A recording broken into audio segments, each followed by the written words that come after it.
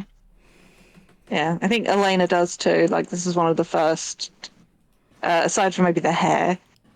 And like feels were just like, oh man, I'm in Fairyland, and the food I'm liking the most is like mortal food. With the exception of the currants.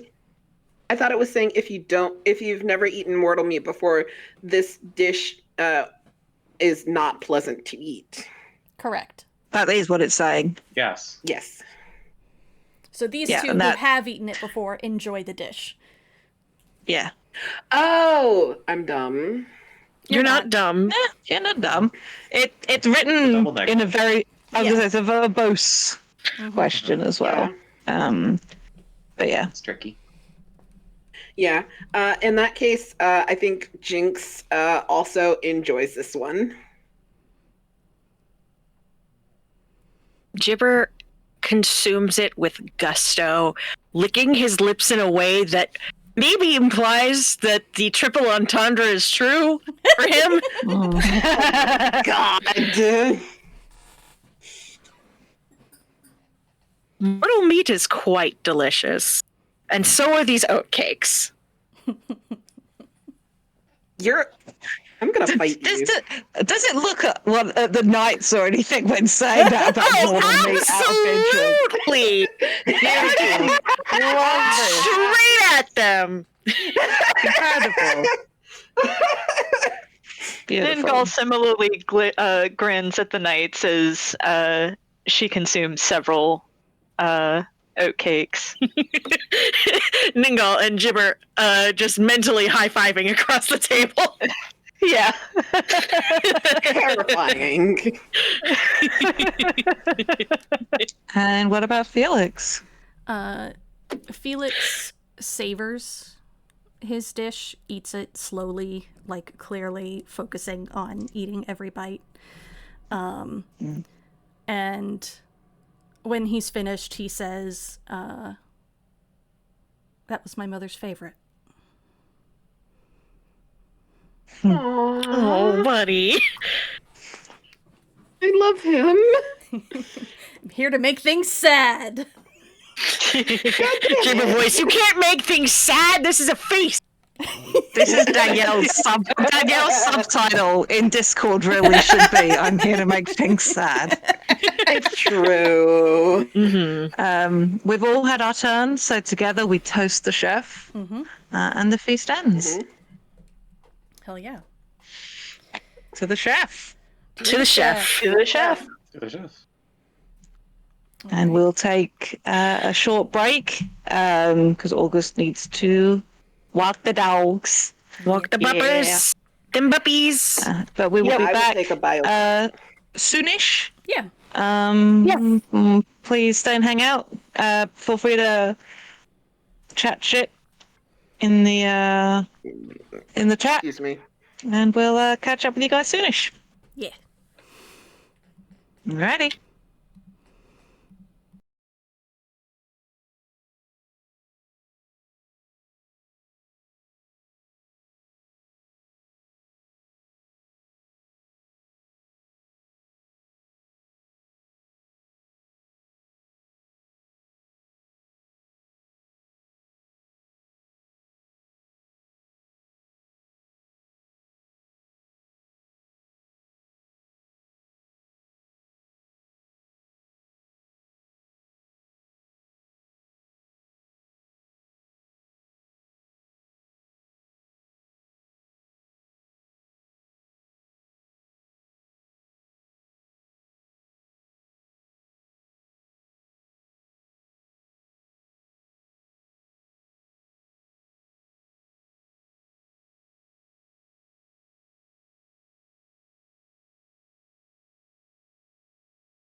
We should be back. We are returned. Our fairies and our knights have had supper, and now shenanigans, or more shenanigans, as the case may be. The shenanigans continue. Hey, Danielle, do you want to say a couple of things? And I'll make sure you're popping up in the closed captions. This is me saying a couple of things. Incredible. Hopefully that works. Stream delay. You know how it'd be. Yeah. Yeah. Oh, yep, there you go. Hell yeah. I know you're not the only person in this friendship circle who goes incredible, but you're one of them. I think it's me, you, and Zach do it the most. So All right. anyway, Avalon, we are here. Who is We're next? queer. Get used to it. If you're not used to it by now, you're clearly new. Welcome. Come in out of the Okay. cold. So Danielle chose the court, and Izzy chose a feast, or the feast. So, August, Dirk, Shrug. So, you know who I am as a person, which means there are only two potential options here, and I'm going to be nice to Jade and not choose one of them. But Coda knows. You can pick the other one, but if you choose me, I am leaving the court. There are 3 other options under that game. No, okay. This is what we were. Izzy and I were just chatting about There are this no during other the break. options. There is only. Okay, but also, I was actually planning that one. So, August, you and me, let's fucking go. All right, it's on site. But no, so I would like to posit we've put away dinner. Perhaps it is time for a dance. All right. Fine, Dirk's going to choose a joust. No, but there's another one I wanted to choose. Dag nabbit. Oh, well. It's Somebody else tragic. might choose that. Anyway, Tragic. August, tell us about a dance. All right. I choose a partner to play with. I decide with my chosen partner how we came to be dancing together. Other players can join freely. Everyone dances who wants to dance. And then we say what we notice about each other, and during the dance, anyone can ask anyone for details about the setting, occasion, and circumstances. I think, it's natural that, we've eaten, and now it's time to not retire, but we were in the kind of long building for the feast, and then the area outside of the long building has been prepared with like maybe a bonfire and a bunch of, pardon the expression, fairy lights strung from the trees. I will not pardon you for this expression. The pixies that drew the short straw, they're stuck in little lanterns like go-go dancers, just there to play this job. Yes, absolutely. And Oh, they love this job. Who can say? They might be having a great time. It's a kink thing for them. It didn't have to be, but I mean, it doesn't have to be, but Maybe they just like dancing. listen, they Anywho, but freaks. yeah. So I That's think, pixie. I don't think we have to go very far to get to where the dance will take place. And I think that the music comes from all around us, but we can't see the musicians. Good shit. But I've got to figure out who I want to dance with. Ooh, she Which is- dance for somebody. No, wrong game. I want to feel the heat with somebody. This is not relevant to the dance, but I was just thinking about other times playing this game, and then I thought about Quixote, aka the Volpine Regent, meeting Jibba and how much they would hate it. Like, that boy's about to get eaten. He will go down not well. Ferret versus Goes Fox. down very Go. well. Jeez. Ooh. Also, I just realized if this is just like, who the hell does Ningal walk up to and it's just like, we're dancing? Just fucking terrifying. It's great. Who would be the most freaked out by that? Okay, I have a question though. Is this the masked ball? Because we have not. There are masks, and you get to describe them. There's no masked ball in this copy I have.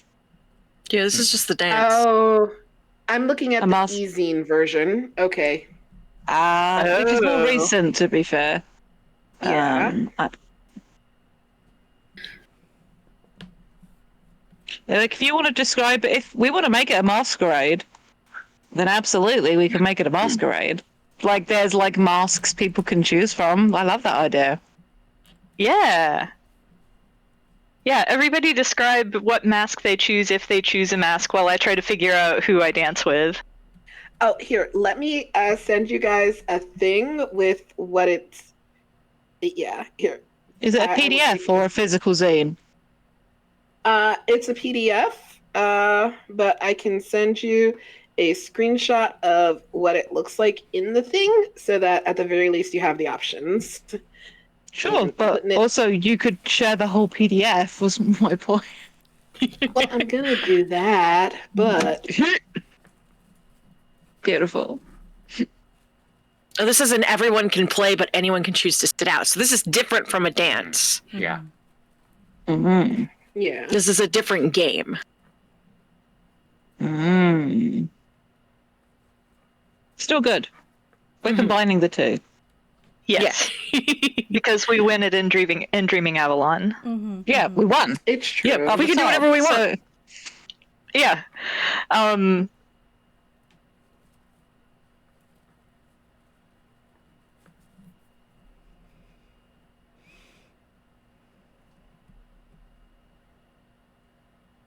I think if Ningal picks up a mask, it's a mask that looks exactly like her face. mm. Oh, good lord. Is it But porcelain. all I can imagine as a or something like this one's for Izzy and anyone in the chat, like the Nightmare has in Slay the Princess. Yes. Ooh. Let me find a picture for you guys while people will do that. God, she's freaky. I love her. She's great. Generally, though, that route scares the shit out of me. Especially if you get to the second part of that route. Oh, I've been there. Mm. Yeah. Everyone should Yeah, play it Slay the That's a Princess. player plate. Yeah. Look at that pretty lass. Look at her. She's great. She's wonderful. Oh, I love her. She's She terrifying. definitely doesn't I like mean, it is- touch it's- you it is- and make your whole heart stop. It's fine. Heart, lungs, liver, nerves, heart, lungs, Lungs, liver, liver, nerves. Anywho, Izzy and I are just going to have a moment thinking about Slay the Princess. Also, people also need to play Scarlet Hollow because I need some people to talk about that game with. Send me a link to it. I mean, it's Black Tabby. It's the same people. Oh, okay. And the first chapter is free as a demo. Ooh. Ooh. Anywho, Anywho. so Ningo described her. Vivian- Sorry, Yeah, sorry. go on, Shrug. No, yeah, you're Were you good. going to lead into a mask? Nope. I was going to Okay. say August described, so who wants to go next? Great. I will go next. Yeah, good work, babe. We're good. Perfect. So good. Yeah, I think Vivian puts on a mask not with the intent of concealing their face because they're going to have their very distinct red hair out anyway. So picked up a Wear a mask with a shroud. green dragon motif. Ooh. Nice. Jibber doesn't show up in a mask.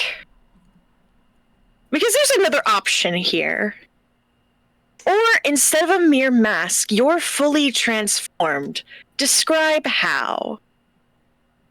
And the beast that comes to this ball is large and long and thin. And I need to fucking find the piece of art I sent so that I can describe him correctly.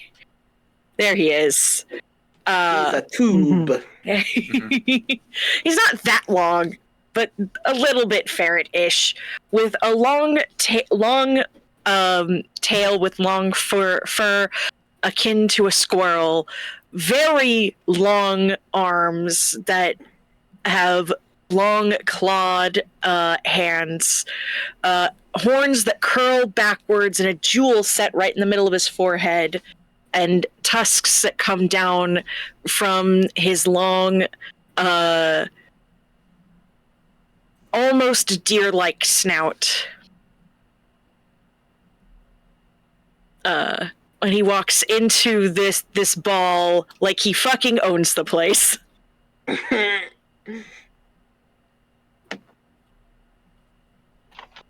Hell yeah. Yeah. That, everyone, is Jibber's true form. Beautiful.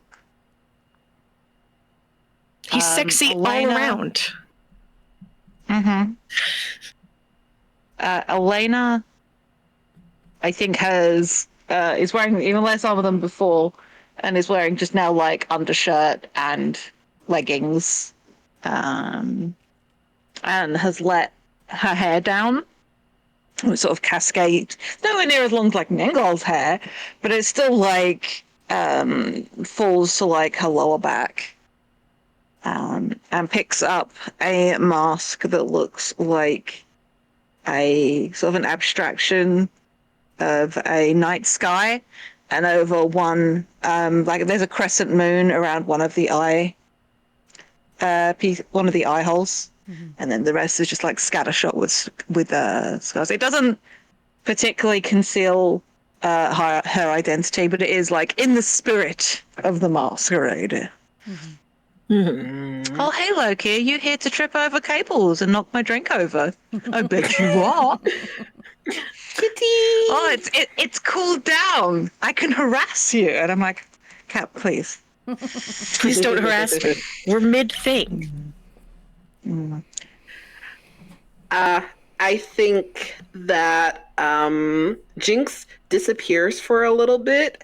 Not nearly as long as they should for what they're going to come out with. But It's a dream. Rules don't apply. Exactly. So I think they come back and they have entirely redone their makeup and like added some more because I think what it looks like is they've got a feather around their right eye and it's up at an angle. Okay, important question. You guys have seen Cindy Chen designs on YouTube, right? No. Oh my No. God.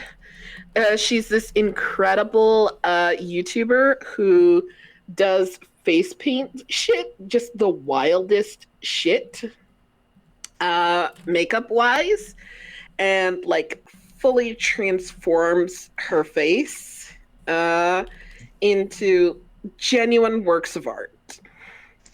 Dope. So I'm gonna put a link to Yep, that's it. Cool. That's it. And I'm gonna, as there's a couple more options, this is just the full list of questions from the zine compared to what is in the preview PDF. Because there's a lot of them are the same, but there's a couple of different ones there. Yeah. But anyway, so like Jinx has gone full art on their face, and their right eye is a feather that sort of swoops up towards the corner of their eye and towards their eyebrow, and it's set at an angle that sort of obscures their like eyebrows in a weird way. Like I'm describing it, I could never draw it. Um, but anyway, the rest of their face is like kintsugi. They've drawn these thin, like little cracks all over their face that make it look like their face is a mask. Or it might be that they're wearing a mask. No, that's face paint on their face. You're not sure. Uh, Either which way, the most important thing to note about the feather is that it looks like one of Felix's feathers.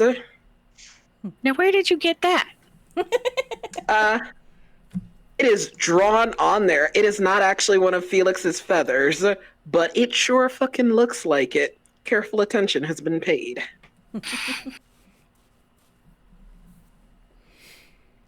Speaking of Felix. Yeah. I think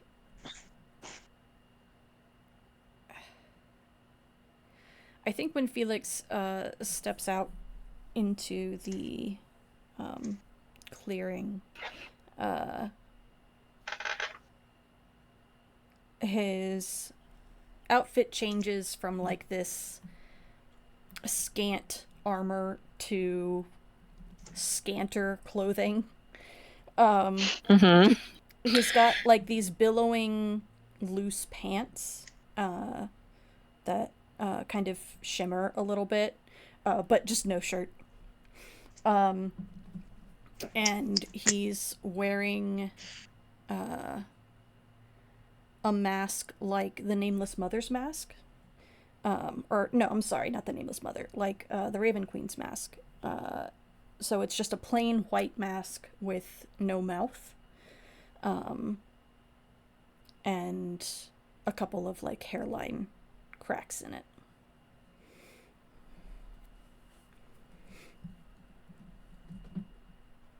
You figured out who Ningal's going to ask to dance now, August. We've done so much vamping. Yeah, you've done so much vamping for me.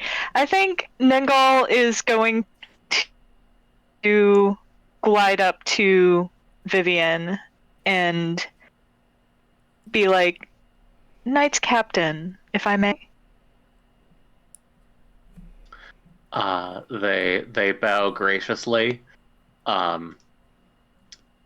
There is some fire behind their eyes as they accept this dance.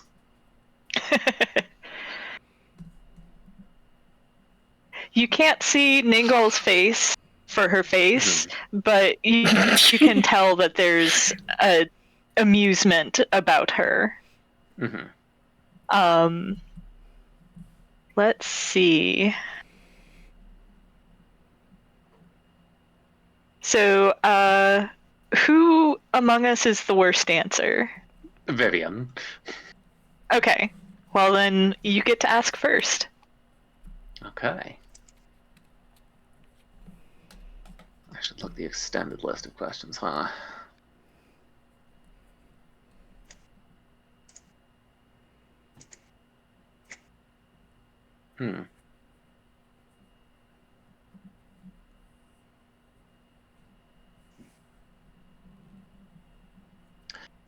Yeah, so just to add some color to why I'm saying Vivian is the worst dancer, while I delay asking a question. It's that Vivian clearly does not have a broad range of grace with their movements, but has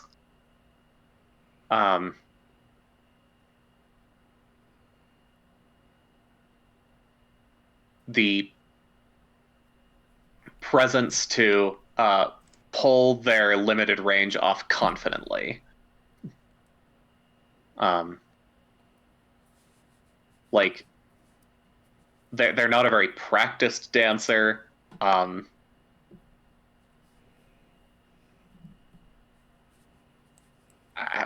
how do I say this without just using the D&D terms low dex, high charisma? Just say it. Wizards of the Yeah. Coast don't have ownership of that. Yeah. That's the vibe I'm going for, basically. It's like they can perform like they're a confident till you dancer. make it. Yeah. Yeah. Clearly are a little out of their depth. It's fine. Mm-hmm.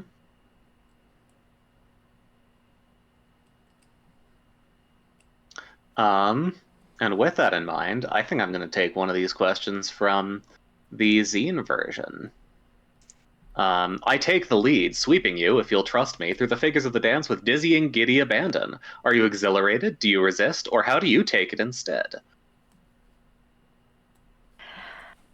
Oh man. If we're going See, to the dance, funny thing we is- are going to dance. If I had been the one asking first, that's the one I was gonna go for. So you and me, Ningle and Vivian are on the same page. Same brain. Ningle laughs.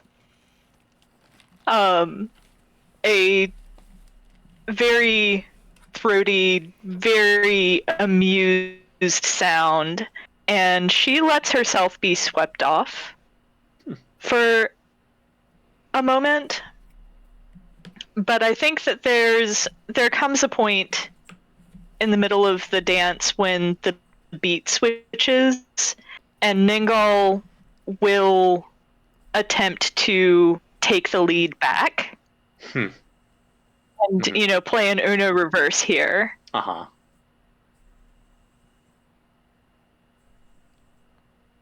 So you're asking the same question of Vivian, then? Yes.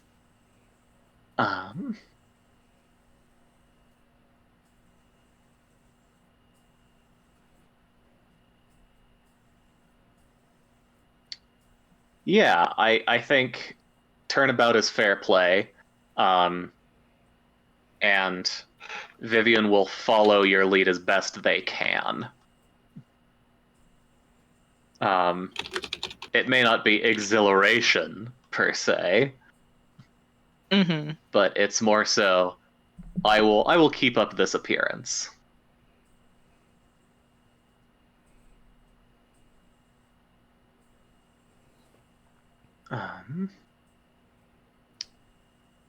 While we're dancing, despite my mask, you can tell that my attention has wandered. If you wish to recapture it, what do you do?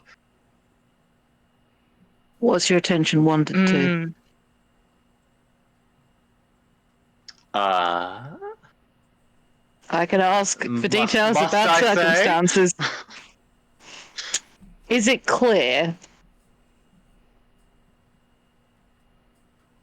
Okay, is it, for the sake of keeping it vague, is it just something in the environment or is it a person, another person? You don't have to say who. Look, I knew that. I just needed you to say it out loud. Of course.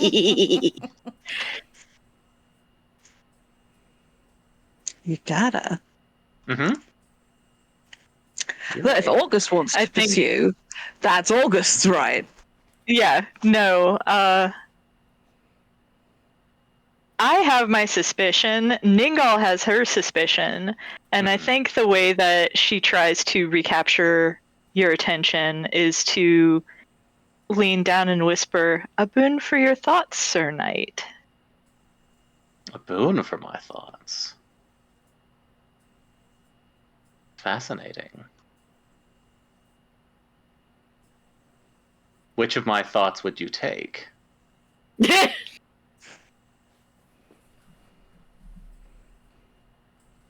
That's a good one. I bet you understands Fey rules.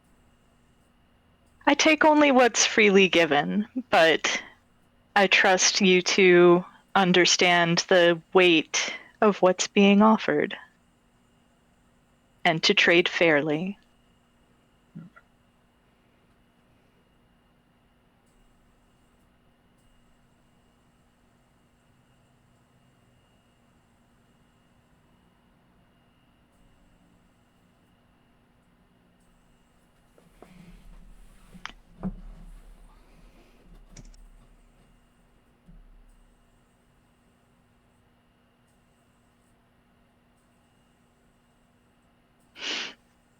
And I think Yeah. is this thought in character? Is this pause in character? I would like to say it isn't. It probably is, TBH. In that case, Ningal will take this moment to ask her second question. Our masks make me bold. I take your hand, take hold of you, step close. Do you welcome me or hold yourself distant? Eyes emoji.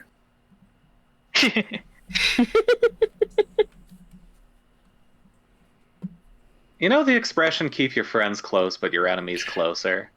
Intimately. Yeah, I absolutely welcome you. And I am going to offer you this thought. I am not sure how much you know of my heraldry or the ways of King Arthur's court. But I serve joy and am here to spread light. Two things that I fear are anathema to your views of things.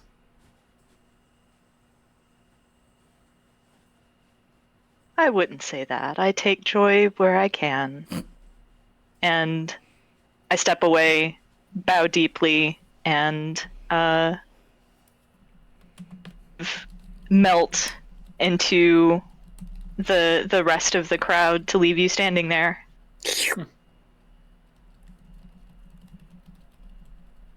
Because that was 2 each, right? Mm-hmm. Mm-hmm. Yeah, because I asked my second one. Yes, we're good.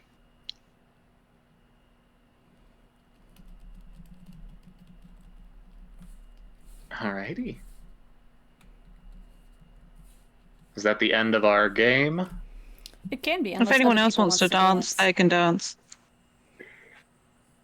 Oh my god, Danielle. Daniel, you can't just put that in chat and not say it out loud. You sure can.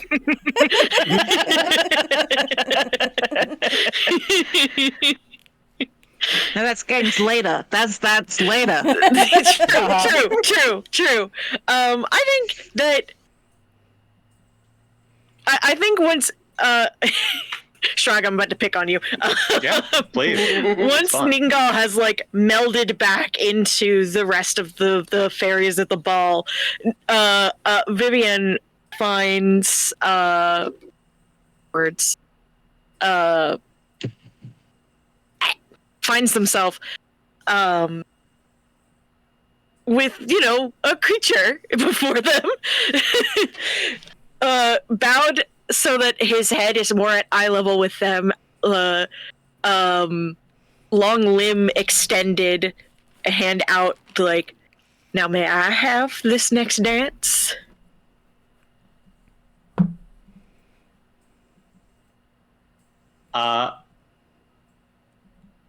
Yeah, Vivian looks a little flustered, a little annoyed, and very distracted. But It simply sucks. cannot refuse. You get a fairy. Sucks to be you. Yeah. Well, having never danced with this creature before, I'm gonna say that Vivian is definitely the worst dancer.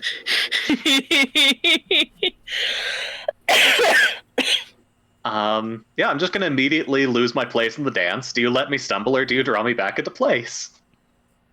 Oh, I draw you back into place. With just a sweeping motion, you are pulled back into place with this creature that you may or may not realize is Gibber. Because this is not what he looked like the last time you saw it. Is its voice the same? Oh, yes, but there's a bit of a bit of like a double on it, like it's like layered over itself. So it's a little strange to listen to. But it is still like it is still like his voice. Yeah, then I think it's clear that Vivian recognizes him. I think the weird shit is expected.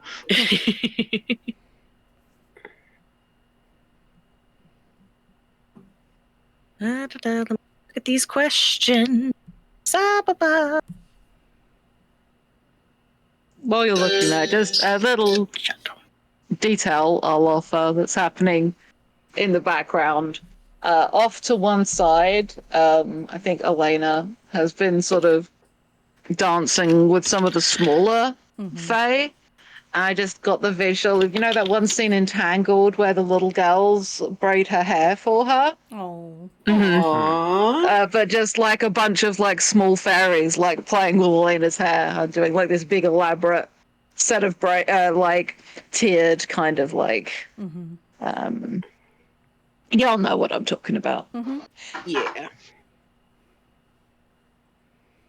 Yeah, she's just having a fun time. I'm not saying it can't be interrupted, but I don't think she's going to necessarily take the lead with anyone unless someone asks. But she's having a fun time. She's not being a wallflower about it. All right, I have my question. I take the lead, sweeping you, if you'll trust me, through the figures of the dance with dizzying, giddy abandon. Are you exhilarated? Do you resist? Or how do you take it instead? Because it's funny. Gibber is just like this. He has an energy about him, like where Ningal is like an overwhelming almost kind of presence. Gibber is like, I don't want to say, how do I put this?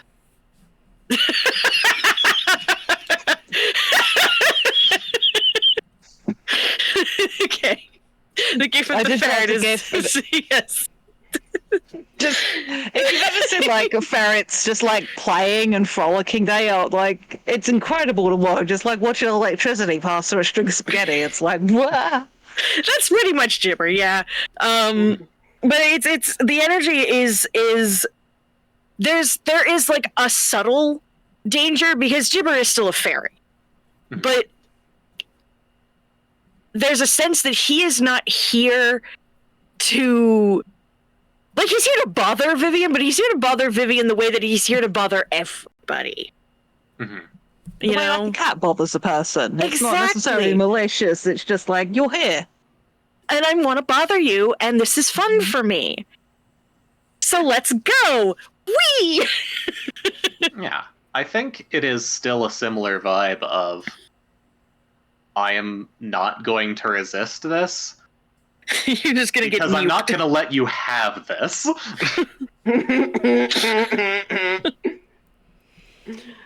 Bother. If I resist, that feels like you're winning. Good Lord. But you're not exhilarated. You're just kind of like, I'm going along with this. Gibber is just like, well, that's not fun. Allows you to take the lead with an undercurrent of you motherfucker. I almost escaped. Like, bitch, I see you. I know what you're doing. And Gibber's just all big, toothy smiles. He's very cordial. He's just also himself.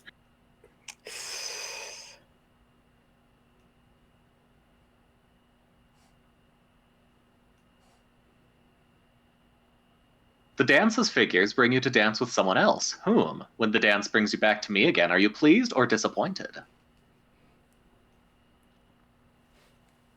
Ooh. Who would it bring me to? Funny answer is Felix. It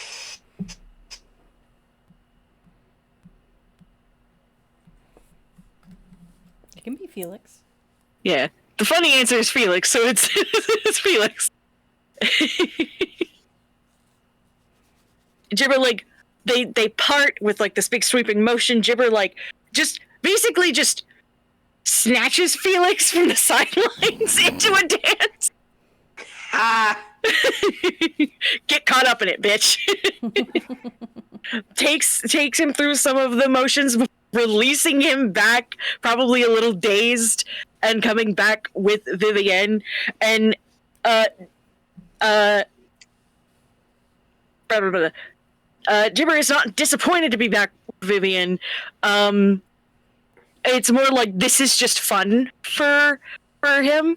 Like, it's having fun being a nuisance in this way to everyone. Vivian just happens to be the current vehicle of which he is spreading the nuisance. So he's pleased in that it's like, yes, the person who's putting up with me. But he's also like, his smiles and his laughter and his like sheer joy at being this nuisance. I don't know if it's infectious for Vivian, but it feels like one of those things that can be infectious. It's like when somebody starts like laughing at something and you start laughing with like that kind of joy about something is infectious. Even if you're just like, I'm so confused about what's going on.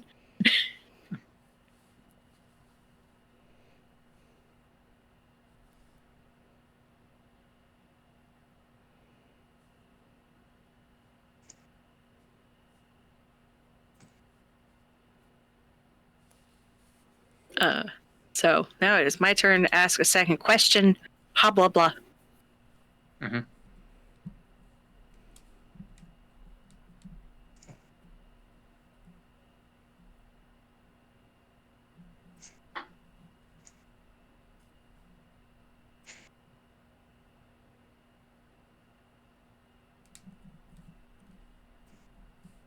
All right. At this moment in the dance, you laugh. At what?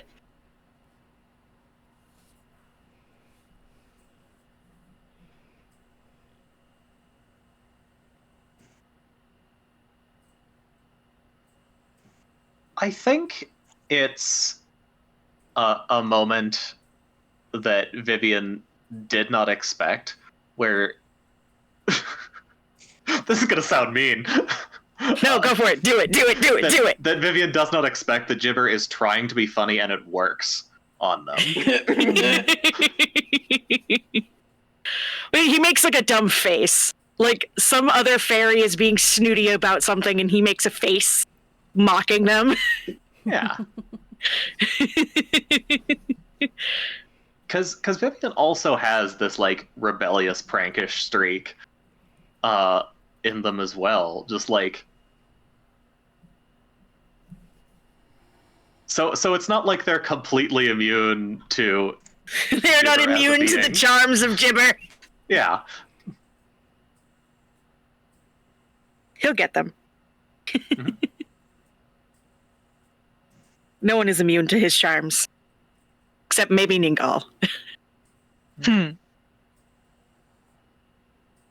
I believe that is our dance. Mm-hmm.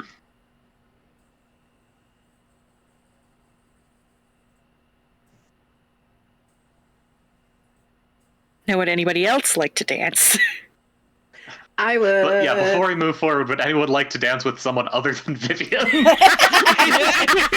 It's just funny when it happened. Yeah, I actually want to dance with Felix. Cool. So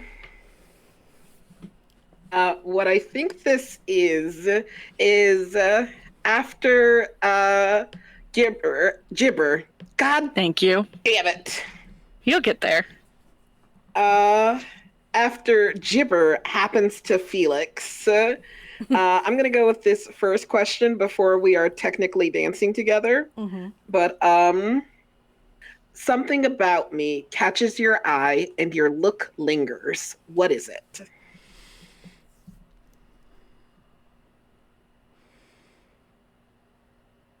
What is Jinx doing?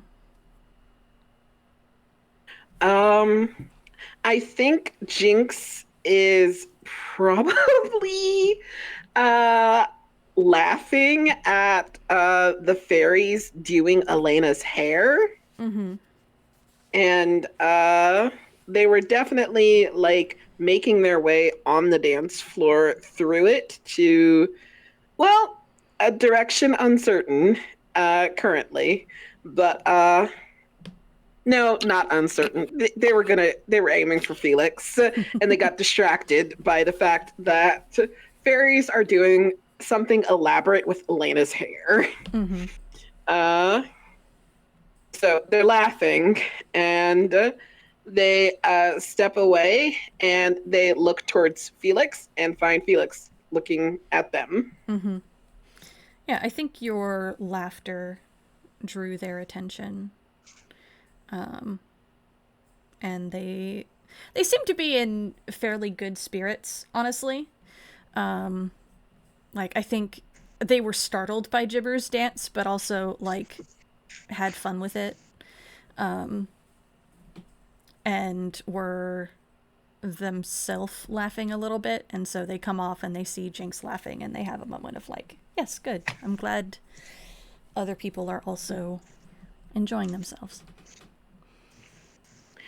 Yeah, and I think Jinx definitely takes this moment to come over and offer a hand to Felix to invite them to dance. They bow. And I think they kind of sweep you up into the dance, taking the lead. Let's see here.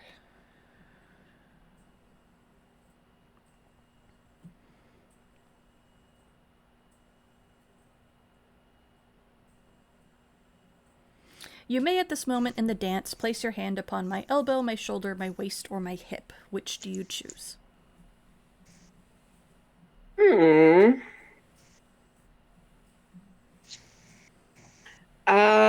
I think Jinx puts a hand on Felix's waist and then checks to make sure that Felix is okay with this. Mm-hmm. I think he startles a little bit, but doesn't complain and doesn't seem particularly bothered either. Your turn. I'm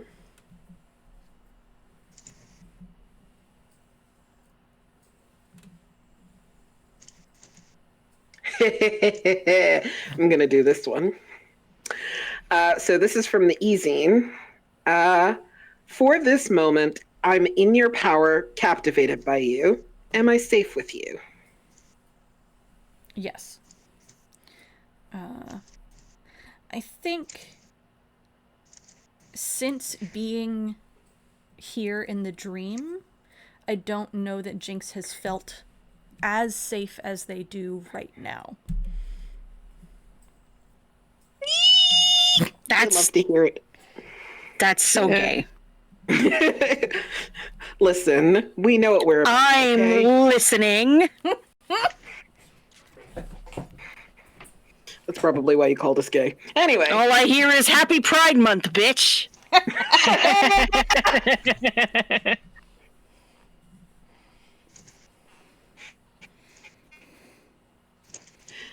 And, I think that makes it your turn, actually. Yes. Let's see.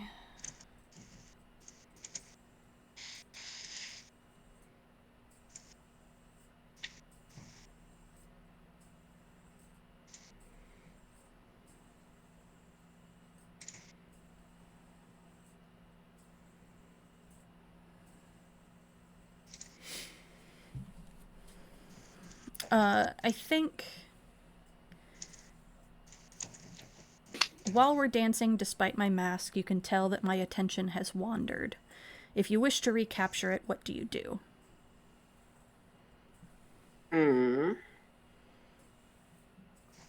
They are eyeing the tree line where Ningal disappeared. I thought that was going to be something else. Okay. I think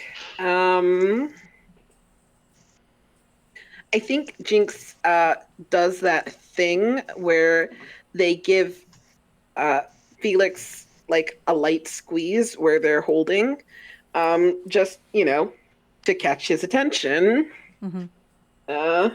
And they just say, hey, I've been meaning to ask you, what's up with you and her? Listen, I was going to try and be more subtle about that, but my first thought was, what's up with the bruises? Yeah, that's definitely more subtle than what's up with the bruises.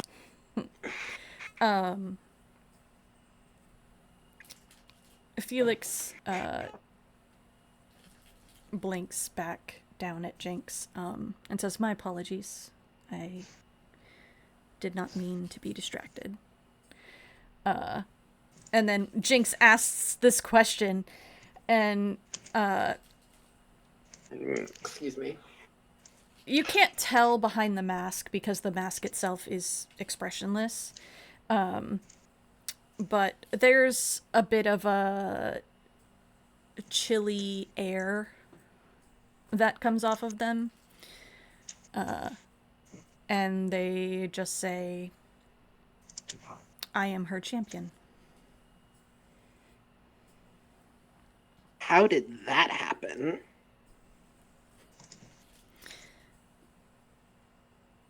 I think at that moment the music ends. And Felix takes the opportunity to thank you very warmly for the dance and leave. God damn it. No answer for you. All right. I'm gonna have Very to fight good. somebody now. Too late. What do you mean too late? I've been busy in the chat. Oh no, what did you do? Scheming.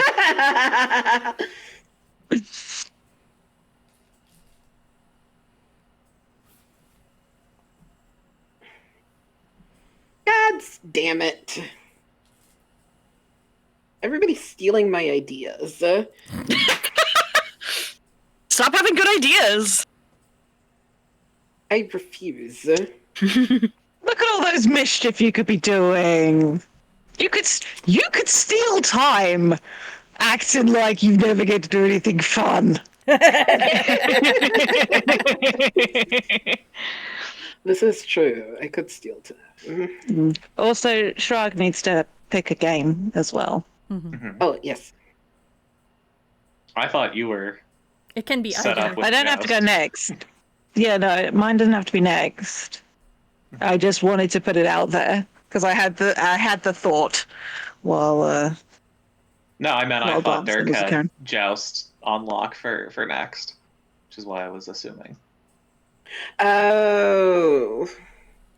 But No, if you're I did changing not your have- mind- I did not have Joust on lock for the next one, so Mhm. if you had something you want to do, you can do that, or I can steal time. Up to you. Well,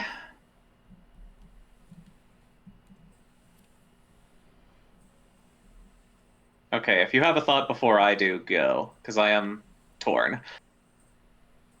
What are Okay. you torn between, and what are you thinking about? Because then we can think what feels good following the dance. I was thinking about stealing time. With Damn it! But I don't have to, is the thing. Eyes emoji. What's funny is I was also considering leading sword to sword with Ningle. Ha! See, what's interesting is about that is because given how given like there could be a whole thing with proxies. Mm-hmm. Ooh. Like, as Knights Captain, you aren't allowed Eyes to, emoji. so you have to nominate somebody to fight on your behalf. And Ningle doing a quick, "Oh well, I don't fight. I have a champion for that." Mhm. Oh my god, that's beautiful. Can we put a pin in that? Yeah. Because you were having good plans. And I think I might like to do my own thing if that's the vibe you're going for. 'Cause I think that's a Abso-fucking-lutely. great vibe. No, I was talking about fun, compelled stuff. For our listeners, I pitched in the chat about doing sword to sword between Elena and Felix, and Ningal perhaps orchestrating it, and then realizing what some of the ending questions are for that minigame, and then what the lore is about if somebody dies or is killed. So that's fun. Great. course. I'm gonna. I think I've got my decision then. Hell yeah. I'm gonna make things worse, and I'm going to throw a wrench in Dirk's plans. Because I'm a bastard man. I'd like to steal Multiple time with people. Felix. I was going to say multiple people can play the same game. I'm Also, aware. I'm saying more for Dirk. Oh yeah, no, I know. All right, tell us about stealing time, Shrog. Yeah, choose a partner to play with. Decide together how you two came to be stealing time together and where. If you and your partner agree, you may choose to invite other players to join. No one may join uninvited. If any other player's character would contest your liaison, you're conducting it under their nose. They play as well, following the rule below. What do you notice about each other? And during the liaison, anyone can ask for details about the location and circumstances. So I think this is just straight after the dance. The music ends. And I Felix am runs left away from flustered. Yep. Yeah, Vivian just takes a moment looking and goes in the same direction. I think I would like to say that I am definitely somebody who would contest this, not because I'm opposed to Vivian in particular dating Felix, just because Vivian keeps stealing my good ideas. Fair. I think that's the first time Felix has been described as a good idea.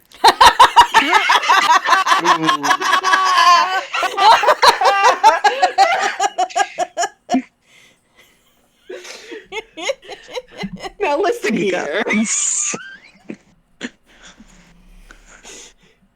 It's beautiful. I have derailed the chat, and I am not sorry.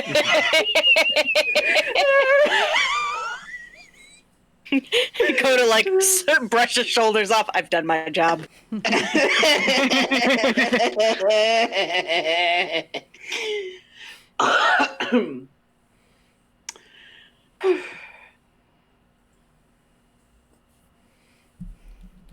So stealing time.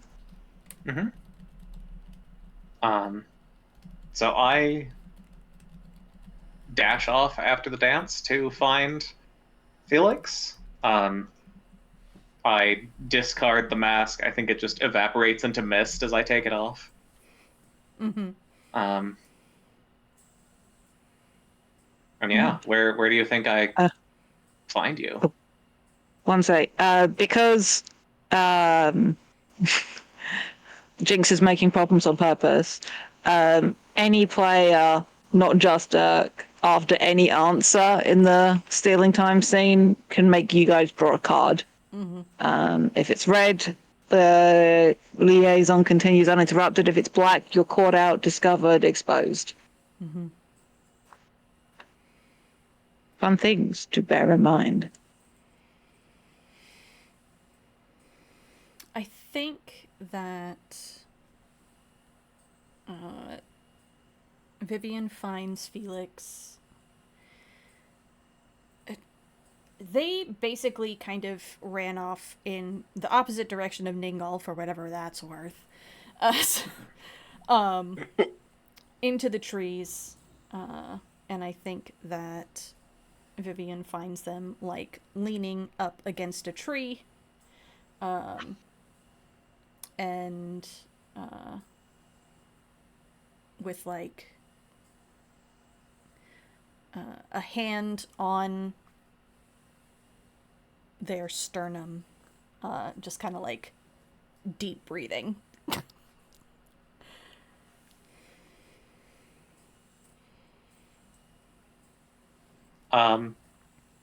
Yeah, and when they see this, you catch on their face this expression like they had a stupid fucking line ready to go to be charming, and that just immediately falls away, and they just look concerned, like, are you all right?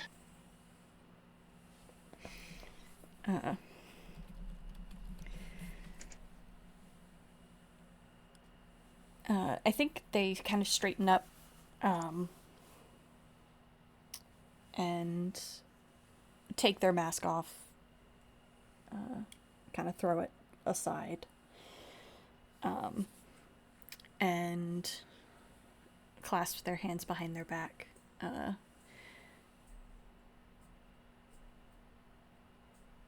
Yeah, I'm sorry, was someone looking for me? Well, I was. I didn't get the chance to find you at the dance. Oh.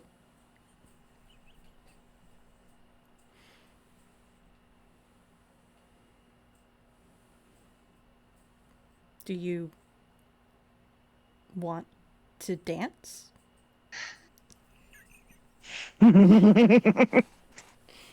There's a reason I muted myself. The noise I just fucking made.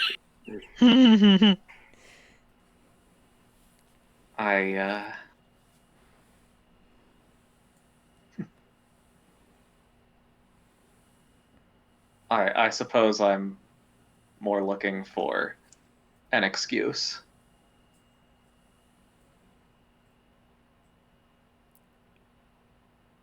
To do what?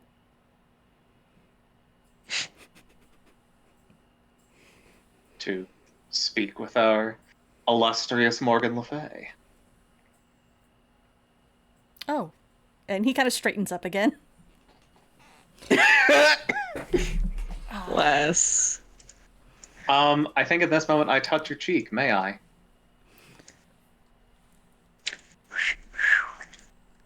You may, but only for a moment, and then I withdraw to a less charged distance.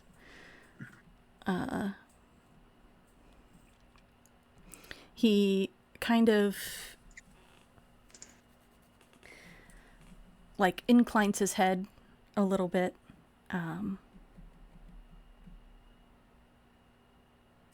Not like fully rebuffing, but startled a bit, I guess.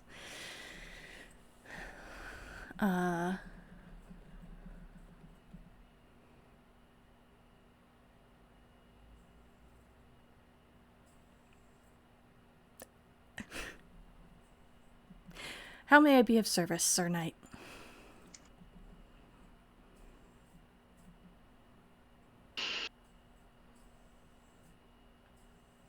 I don't...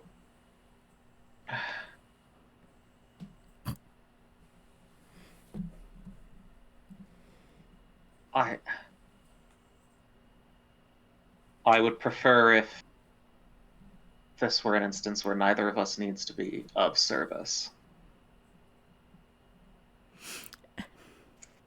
Now he just looks confused.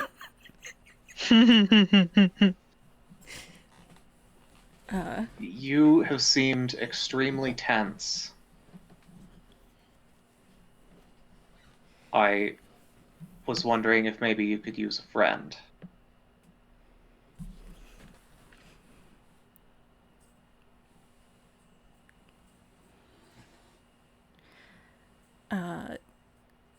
They inhale really sharply at that.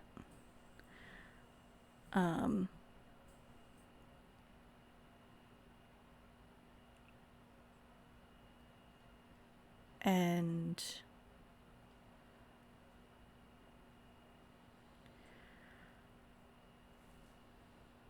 They look away.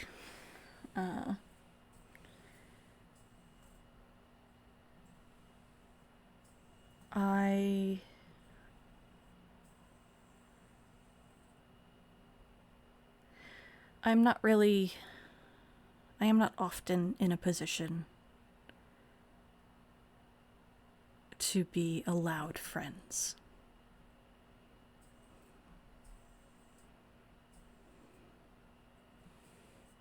Ah. Well.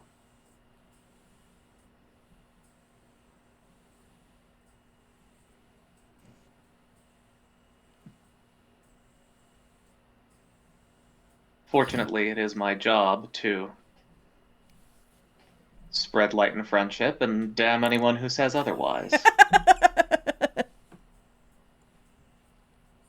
Good God. Positive.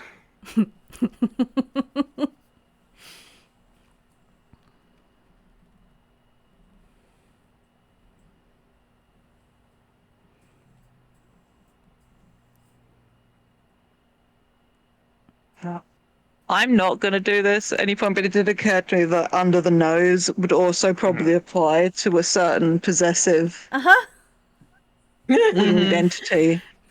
So just saying August and both will like make either Shrug or Danielle pull a card. Oh, yeah, I wasn't thinking about it, but because you said anybody could, but like, Yeah. I feel like you guys should pull for a card. Do you want to draw or should Yeah,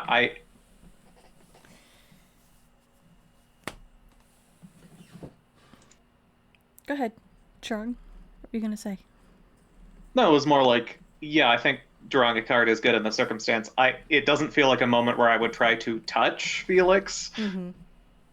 So, like, in lieu of having a specific advance that prompts that, like, yes, I think that makes sense.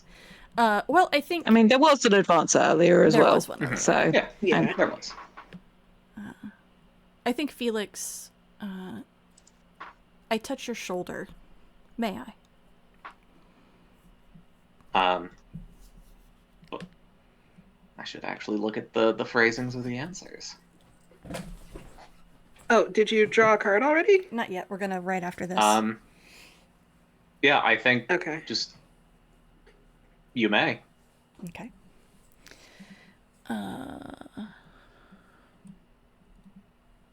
Flip.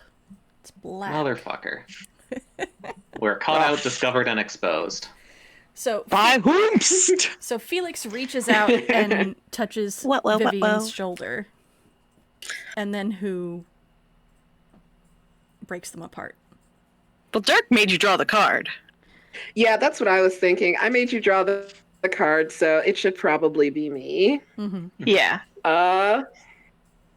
And I think what it is that Jinx also went looking for Felix and may have even gone from the same direction to the same area, but comes from a different direction and sees the pair of them and is just like, oh, I'm sorry, I didn't mean to interrupt.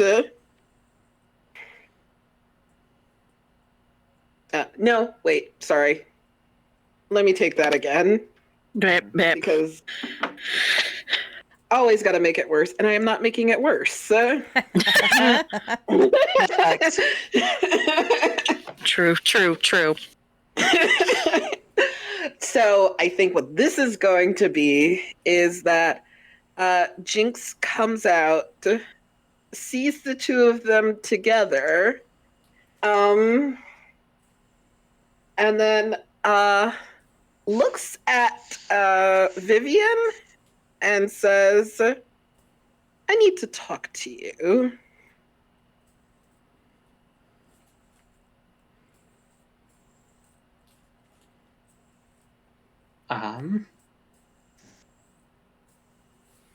Ominous. Says a voice from nowhere. Yeah, as we have been caught out, discovered, and exposed.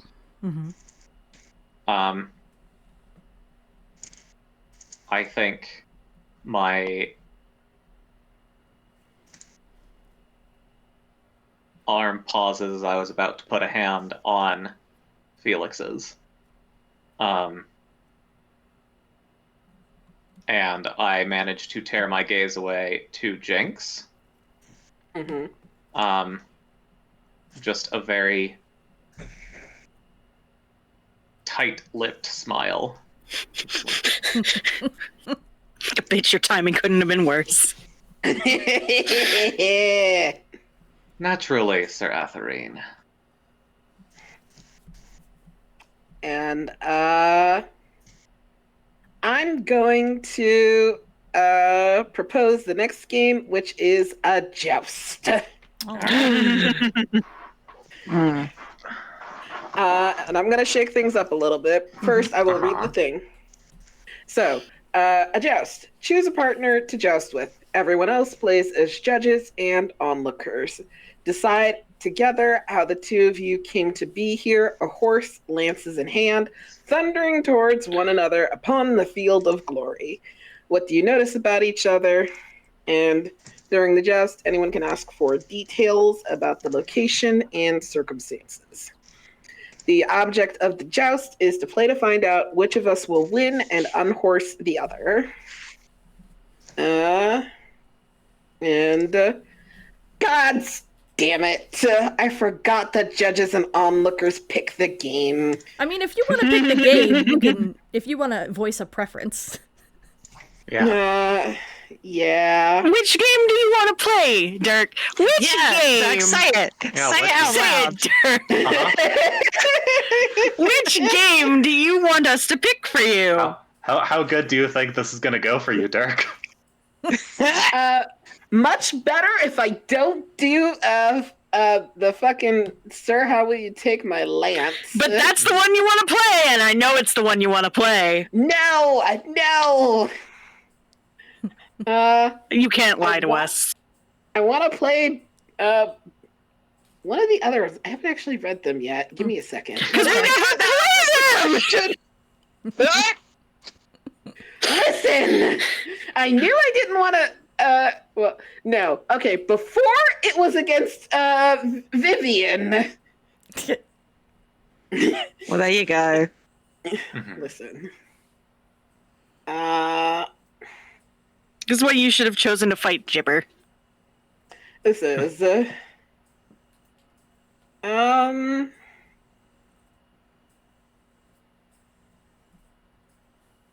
Well, we could just tell Sean to not come out of the gate full guns blazing. That sounds like an incredibly hard thing for Shrog to do. it Giggity. does. Okay. Yeah. All right. We're gonna do how, sir, will you receive my lance? You can pick one of the other ones if you want to try them. Okay, but I do genuinely need a second to read them, so to make sure I understand them. While you're doing that, there is a what do you notice about each other. So I have a question. Mm-hmm. So you have called upon me, challenged me to this joust. Mm-hmm. Does Felix gift my armor back to me for the joust? And have they altered it in any way? Mm.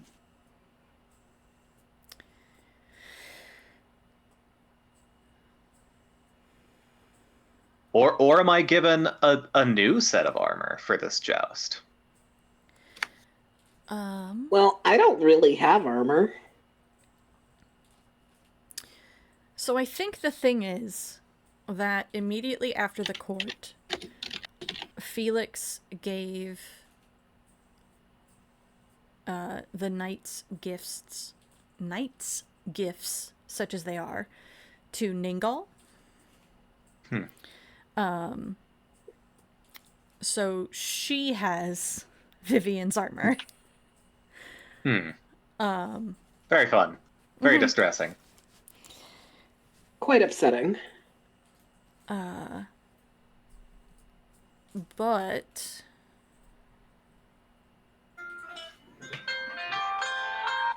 I think that... How dare you? I think that Felix, in their position as Morgan Le Fay, orders some fairy armor to be made for the both of you. It's not much, but it's enough to protect your heart, essentially. These are still jousts with like properly crumbling lances. So it'll hurt, but it shouldn't like be a deadly game. But yeah, they have some amount of armor commissioned for the both of you. They seem very confused as to why this is happening.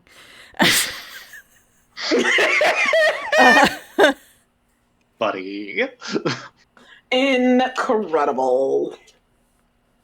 Okay, I have decided on the game I want to play. I want to play The Quest Preposterous. Okay.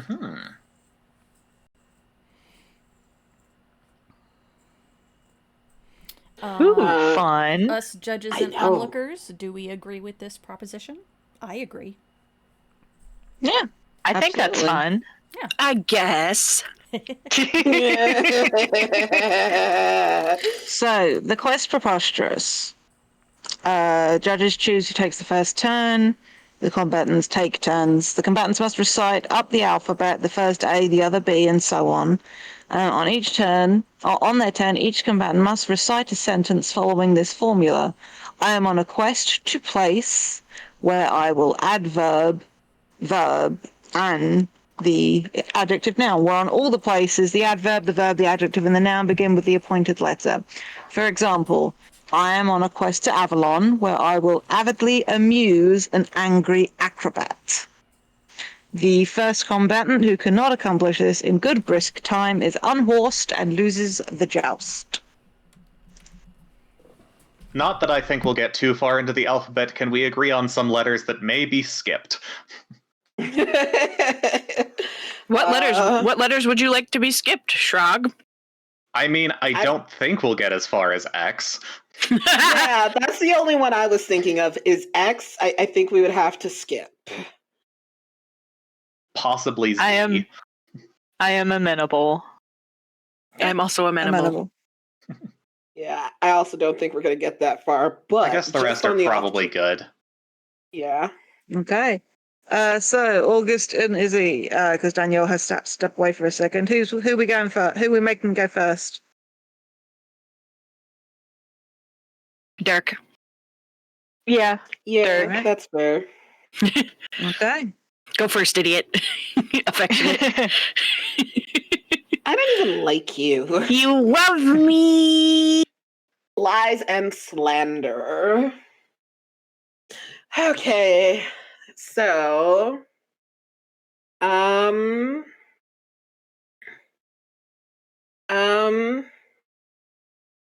sorry, I have to look at the format. And, all right.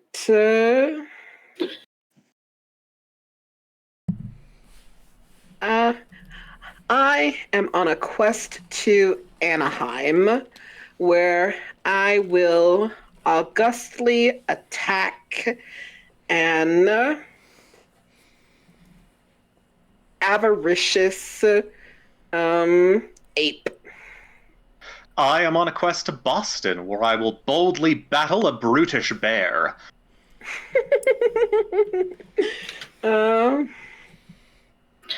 I am on a quest to Constantinople, where I will consistently con a convicted corvid. I am on a quest to Dover, where I will deftly duel a devilish dragon. Let's see. Ah, shit. I am on a quest to shit. Oh. Up. Oh. Estival, Okay. where I will excitedly engage a entertaining entrepreneur. I am on a Very quest. nice. Yeah, I am on a quest to Fort Worth, where I will foolishly fornicate a frantic fan.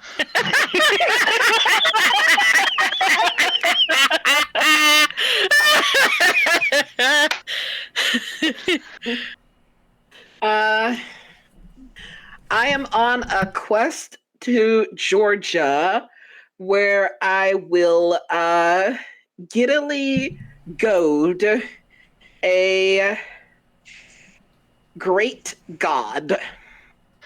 I am on a quest to Houston, where I will, where I will honestly honor a habitual horse. Nobody said they had to be good. Yep. No one said that it Nothing had to be says. good. There ain't no rule that says. I am on a quest to Indianapolis, where I will indignantly ignite a intuitive ingenue. Okay, how do you spell that last one? INGNUE. I know it starts ING something. Is it? Okay, I guess Yep. it starts with an I. Oh. Sure. I think it's I when it's a girl and E when it's a boy. Yeah. Nope, I it's am never on an E at the beginning. Okay. I shut my Cool. mouth. An ingenue is an innocent or unsophisticated young woman, especially in play or film. All right. I am on a quest to Jerusalem, where I will jauntily joust a juicy jester. Yum.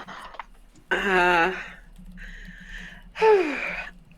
am on my way to Kansas, where I will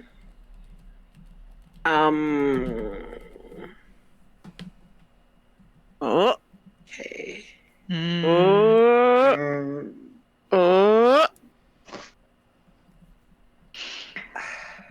Fuck. I can't. I can't think Three, of it. Yeah. 2, There we go. 1. Yeah. I think Jinx is unhorsed. Yeah. But it's After a the good letter battle. J, no doubt. Mm-hmm. Good game, good game. Well fought.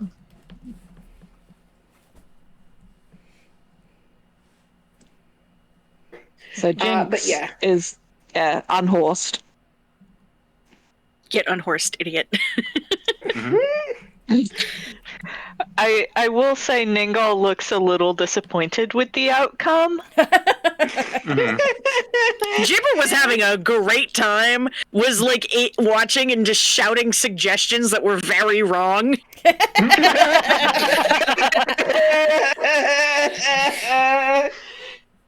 Nobly, but starting with a K. Not, but starting with a G. Incredible. Yeah. But yeah, I do think like we probably go several rounds and like it's Oh, yeah. fairy armor. But we both are definitely knocked about. So But you're the one who is unseated. I am. And I think Into the dirt Jinx with you. definitely does that thing where like you hit the ground and you just lay there for like a moment. Oh, buddy. Yeah. I think they like stick up their hand to indicate that they are okay. Just like a And thumbs up comes up from the cloud of dust, like, I'm okay! Yeah. I think Elena will come over and I'll help you up. I think Jinx like waves her off and is just like, no, just leave me here.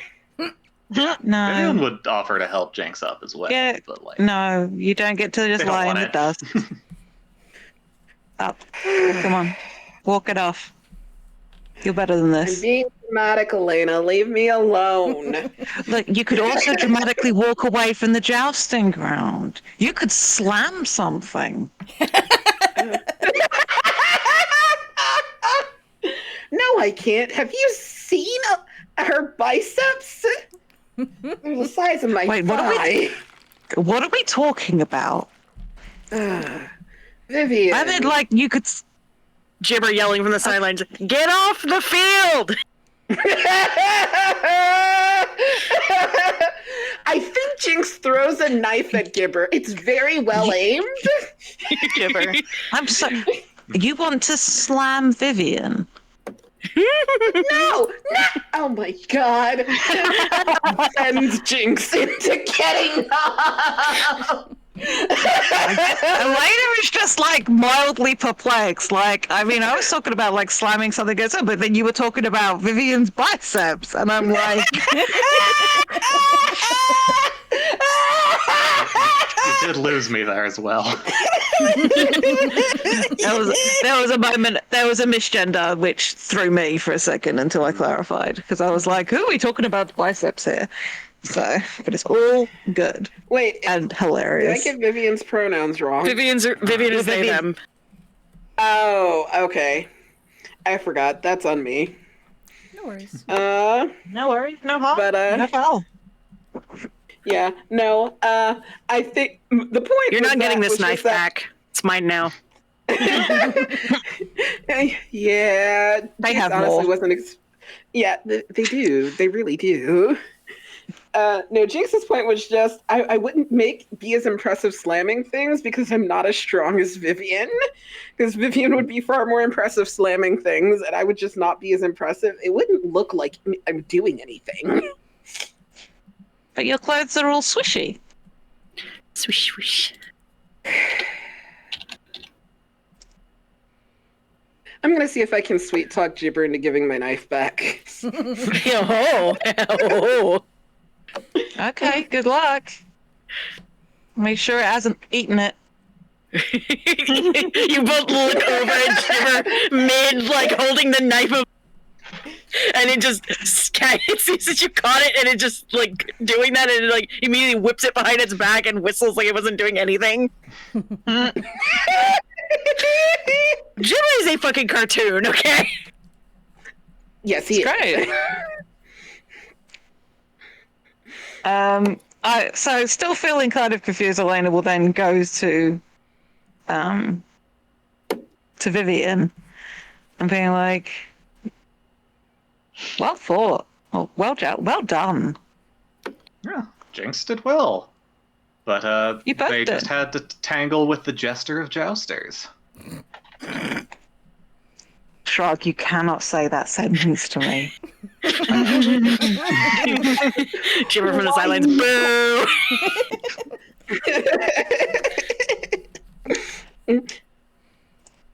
Is that what they're calling it now? Okay. That's a title I wanted to give Vivian, yes. I think that, like, do you want me to call, should we be calling you that? I'm assuming you all. We could get some bells. That could be fun. No, it's just forget about it. Oh, okay. What was it about, anyway? What did they want to joust you about? Oh, you know, birds. Reasons. No, I want to know what Vivian's reaction is to the question as well as how they answer. Not just the peanut gallery.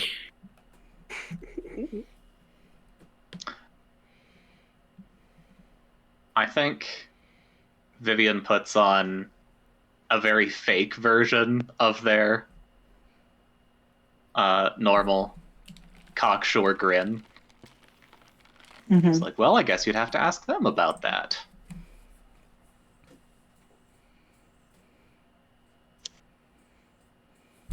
They didn't tell So me you what their do know problem it- was.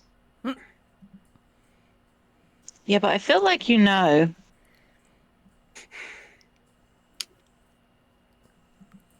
I know many And you just things. don't want to tell me.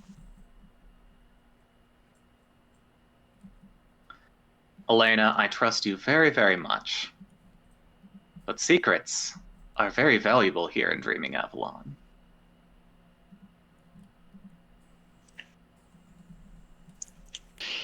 Yes, Captain. I think it's at this point that Ningal walks up, and I am going to facilitate Coda's choice of game here. I appreciate you. She doesn't walk up. She glides up because she does not do something as lowly as walk. And she looks to Vivian and says, "Sir Knight, I find myself perhaps a little disappointed with the showing. Would you do me the honor of meeting sword to sword?" Metaphorically slaps you with a glove. Yeah. Disappointed, Madam Ningle. I should take that as a slight against my fellow knights.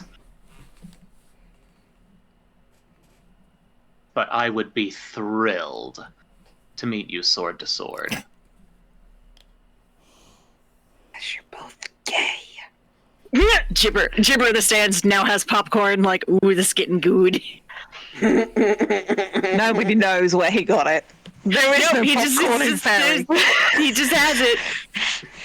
Ningal looks a little, smiles a little smile and says, "Oh, but I couldn't possibly debase myself such. You will, of course, be dueling with my proxy."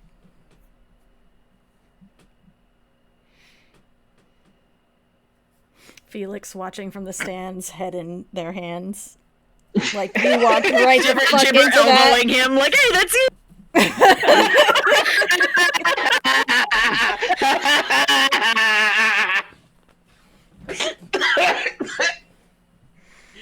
And here I give Vivian the chance to not give Ningal the satisfaction.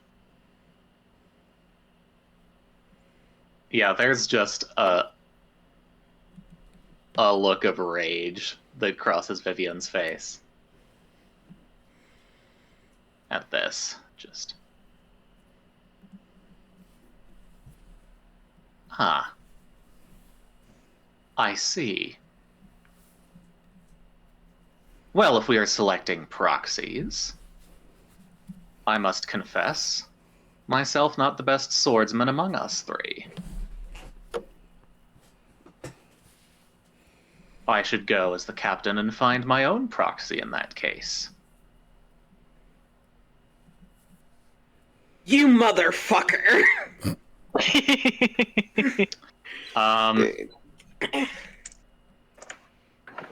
I am going to pull Elena aside. Elena, goes just like, okay, I've been told to fuck off by my boss, effectively.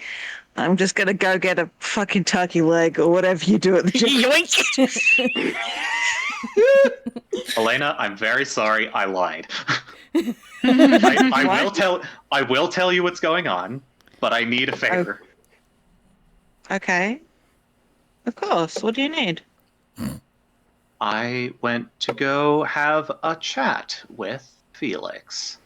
because I wanted to see him at the dance and was otherwise occupied with other very insistent fairies. Jinx happened upon us and apparently took offense. Why? Oh, you sweet summer child. They possibly got, well, maybe not the wrong idea about what was happening. Elena's eyebrows go up. Perhaps a mistaken impression about where things were in proceedings, let's say.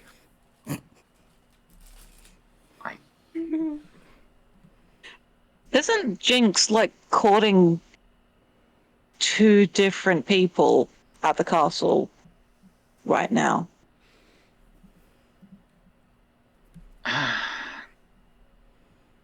Like, I'm fairly certain the farrier has been like smitten with them for the past 2 years. Yes, but you know how they can get sometimes. That if it was their idea to court someone first, it's just rude to go after them. Right. Even if they haven't said these things out loud. Right. Elena has heard this so many times. This is not it. But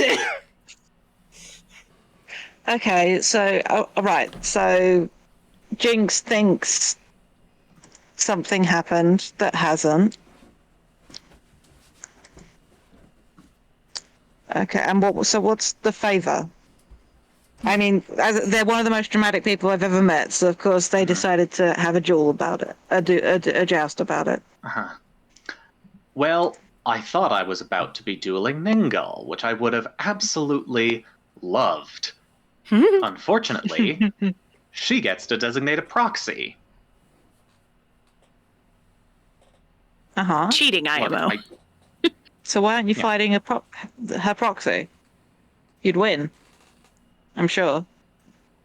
Because I know who the proxy is, and I really don't want to do that to him. Click. Oh. I don't know how he feels about... I mean, anyone, if I'm being honest. He's hard to read. But A little bit. I don't want to have to fight him, and I don't want Jinx to have to either.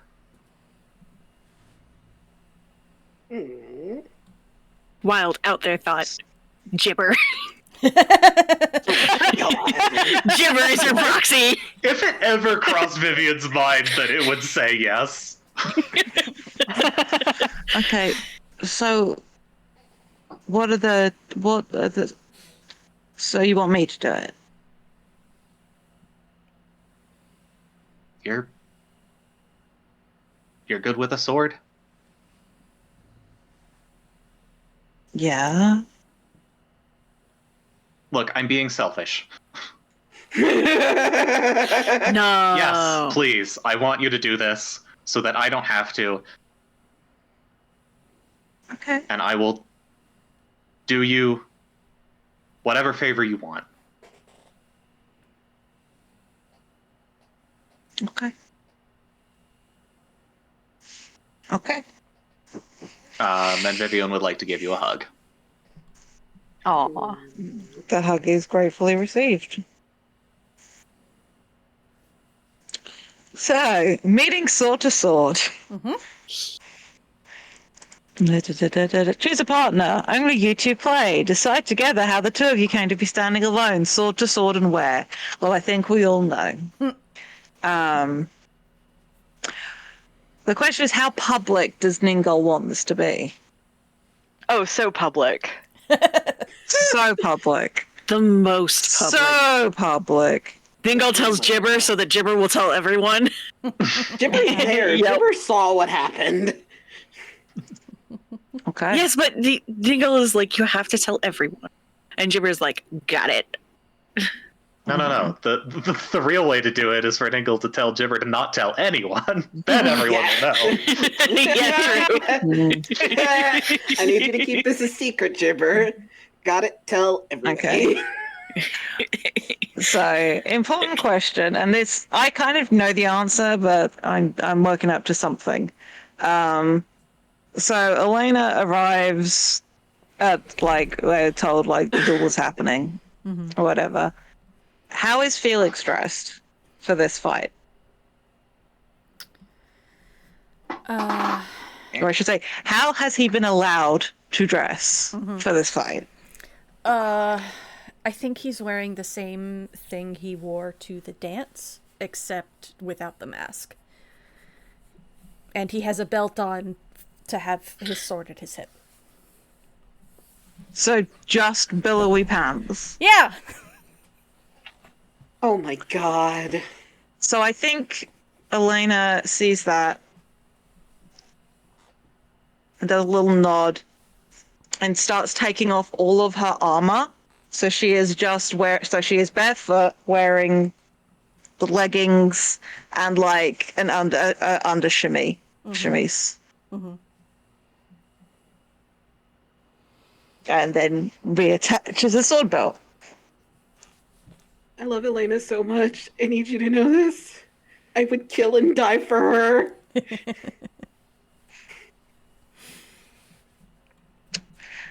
I do not know which of these two is better with a sword, so we may just have to flip a coin.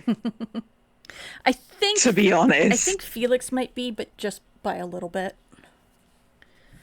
Because of been doing it a bit longer. Yeah. Yeah. Okay. Alrighty. The battle with the sword begins. We know how the object of sword play to find out how you regard one each other as enemies and whether you are enemies in fact. Now, I suppose the question is what is this to blood to what is the terms of the duel? Or is this just fighting sword to sword? This isn't necessarily a duel. We're being set as proxies, right? What does Ningal expect Felix to do in a fight? It would be to the death, wouldn't it? No, because of the law that Felix implemented in calling in the boon that Ningal gave them. So it wouldn't be Which to the says death, that- it would be to the yield. So Okay, whoever but so- yields first. The law is if anyone is killed, the murderer does a forfeit. Yeah, and Right. Felix is Ningal's proxy, so by that logic, she would be the one on the hook for it. Okay. At least that's how I, August, interpret fairy law. Yeah. Makes sense to me. So, if Elena for some reason killed Felix in this case, then Vivian would be the one on the hook for it. Right. Okay. Cool.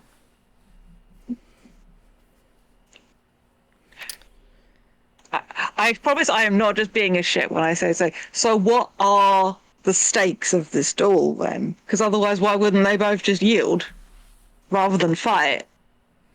Because they aren't enemies. Maybe there's a magical compulsion.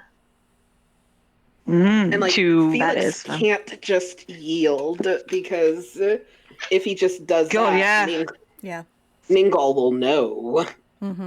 Yeah. Okay. So he Cool. at the very least has to be genuine about it. Yeah. I think that's Okay. the terms that Ningal laid out at first. She has to be entertained. Right. Oh, that's a Okay. good point. Sounds good. All right. Clang, clang. Does anyone have a hard out, by the way? Because I know we're buffing up against time, but we also started a little late and we did have a mid-break.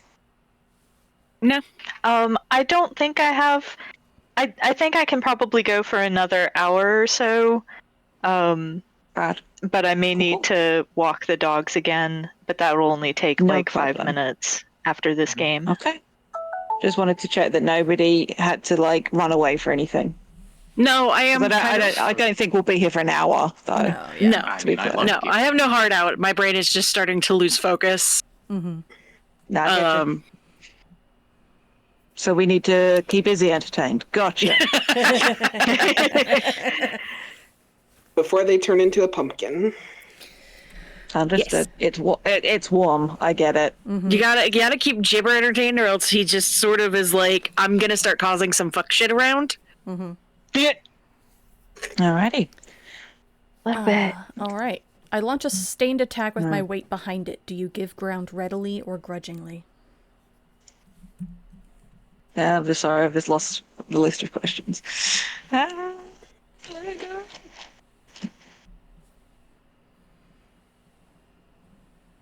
So where is meeting sword to sword? Page 11. Apology. There it is. Thank you so much. Grudgingly. And I think it's a very squirrely sort of fighting. Like, because I don't think these are two heavy hitters as fighters necessarily. They're probably pretty evenly matched weight wise. So yeah, it's definitely grudgingly. So da, da, da, da, da, da, da.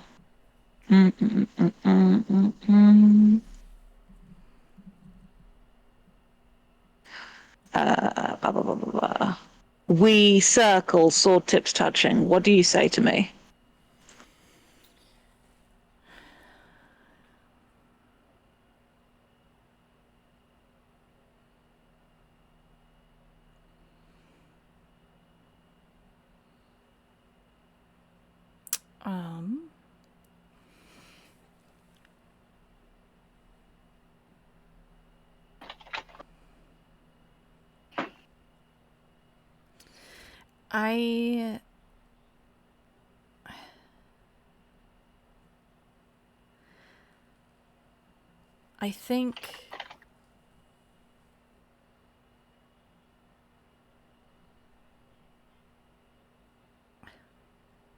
I think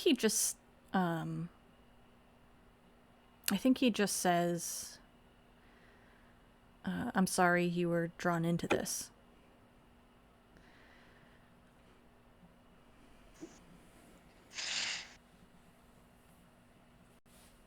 You don't have anything to apologize for.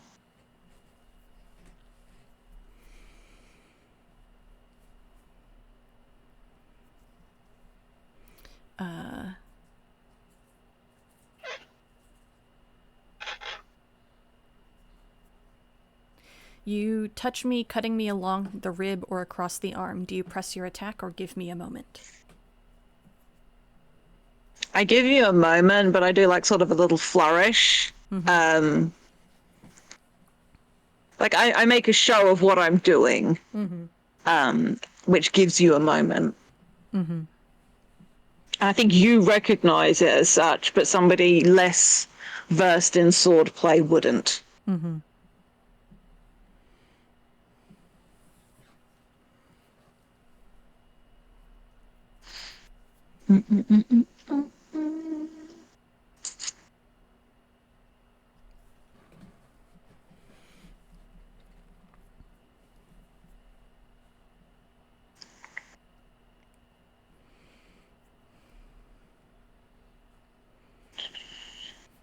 Just reading the questions up and down this list going, Okay, no. You touch me. You return the moving kind, cutting me, let's say, across the arm. And I think in this that you can see that Elena is not unscarred herself, though perhaps not as rough, and not in as rough shape as Felix is. But yeah, I think, and I think it's got to be along the rib because you get that good bloom of blood on like the pale fabric of the chemise. Because cinema. Do you press the attack or give me a moment? I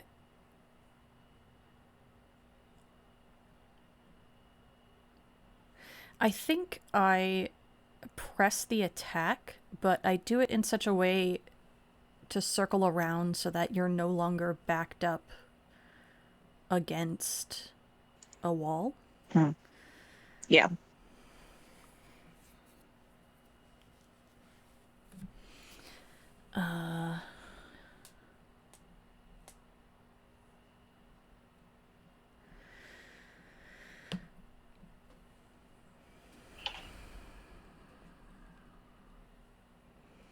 You thrust perilously close to my face. Do you cut me where?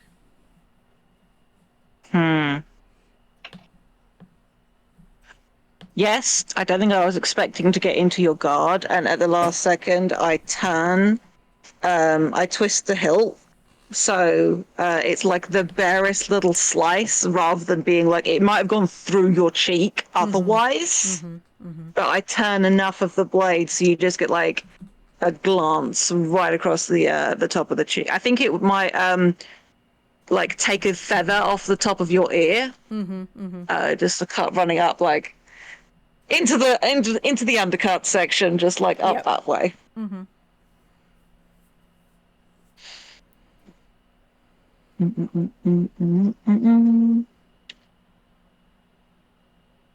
I catch your wrist in my hand and draw you close to me. Do you let your sword drop, or do you shove me and fight on?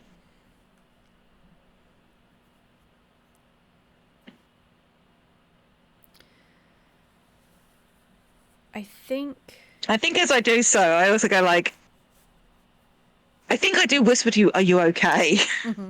As I do so. I think he starts to drop his sword, but like remembers at the last second, and just kind of like gives a very small nod, and pushes Elena away.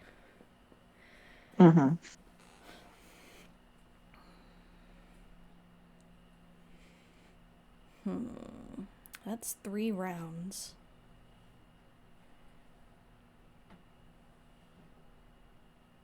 But you can keep going. I can, yeah. I'm just thinking.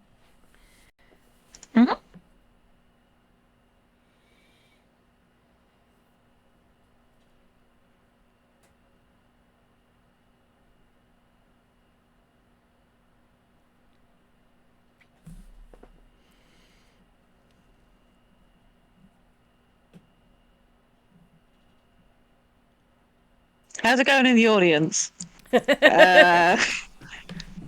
Gibber is like hooting and hollering. Incredible. I think Jinx has heard about this fight and has come back to watch. And The knuckles are white. not quite, because I think they do see the bits where Elena and I've already Felix. Like pulling punches effectively. Yeah. So I think they were a little nervous at the beginning, but now they're kind of getting into it, although they keep trying to steal Gibber's popcorn. Vivian is white knuckles. Holding the popcorn like way up in the air. Jesus. And you're like, go, bird boy, go! Goes full dragon form just so it could stretch taller and keep the popcorn out of Jinx's reach. Pretty much, yeah. As if Jinx wouldn't climb it. He's just a fucking knight climbing this fairy in the audience. The visual like, also get off me! of Gibber being like, "Go, bird boy, go," is very fucking funny. You're welcome. I think Ningal is like leaning forward, and to the surprise of, or potential surprise of people around, she looks pleased. She She throws looks popcorn like at her she's head. enjoying Like just flicks herself. a piece of popcorn at her head. She Just a catches tiny it. tendril of. I was going to say, I meant like a tiny tendril of her hair just like baps it away. Does it again. No. Just keeps doing it. She's used to this behavior, and I so just probably she catches like she catches it and eats it. Kimber just does it again. Incredible. This is how she steals his popcorn. Yeah, but yeah, Starts she looks looking like for the she's knife. having a good time. So it's only Vivian in the audience who's not having a good time. Vivian like, What the implications? Vivian, I'm having a bad time, and this is partially my fault. Vivian is the only one appropriately invested in the right emotional way in this fight. Listen, Incredible. sometimes you stop thinking about your emotions so that you don't have to deal with having them. Who amongst us has never done this? Uh-huh. Cool.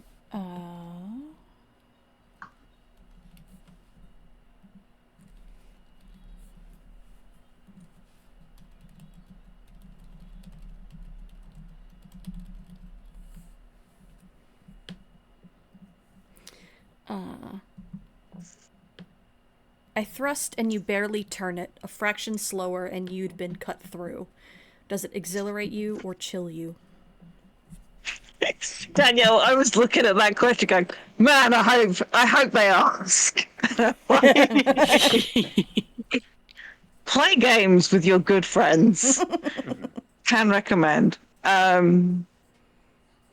think it exhilarates Elena, and that might not necessarily fully surprise Felix, but Elena is good at sword fighting, is the thing. And she's fighting someone who's as good at this kind of fighting. Because I think like Jinx's sword play is very different kind of blade, different kind of fighting style. Right. And I don't know if you've seen challenges, but there's that quote in it from Zendaya's character talking about tennis.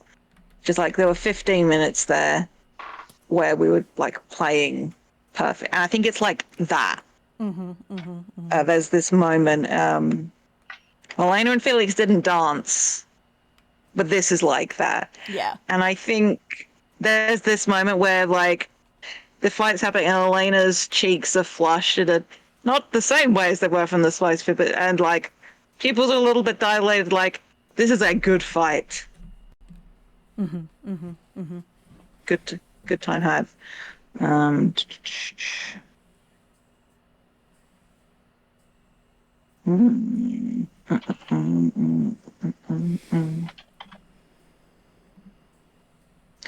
that's fun. I want to do that next if need be. Okay. We lock swords and your mouth is near my ear. What do you say?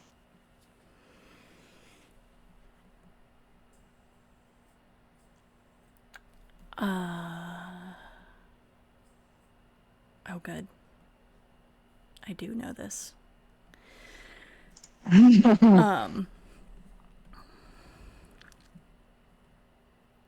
Do you trust me?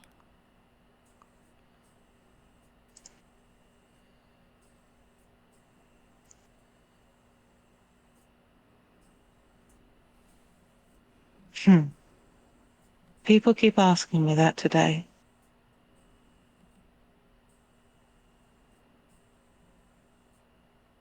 Should I? And she smiles at them.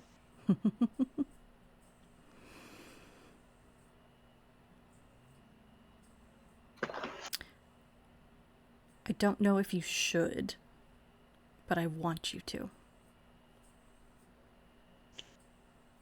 Oh, I can see why they like you. Yeah, okay.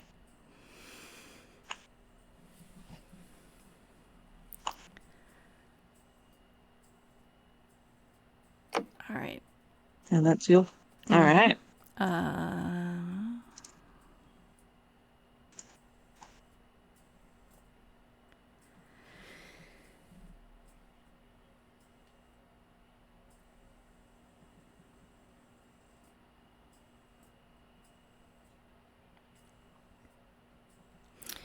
I pierce your side, but in doing so, leave myself open to a return stroke. Do you deliver it? What cue does he give her? Because he said to trust. Mm-hmm. What does he want her to do in that moment?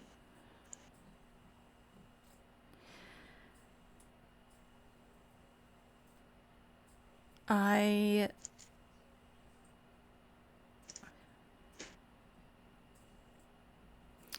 think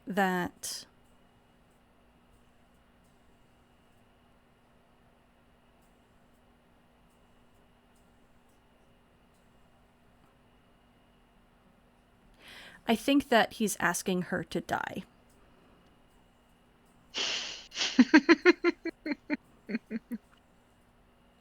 Okay.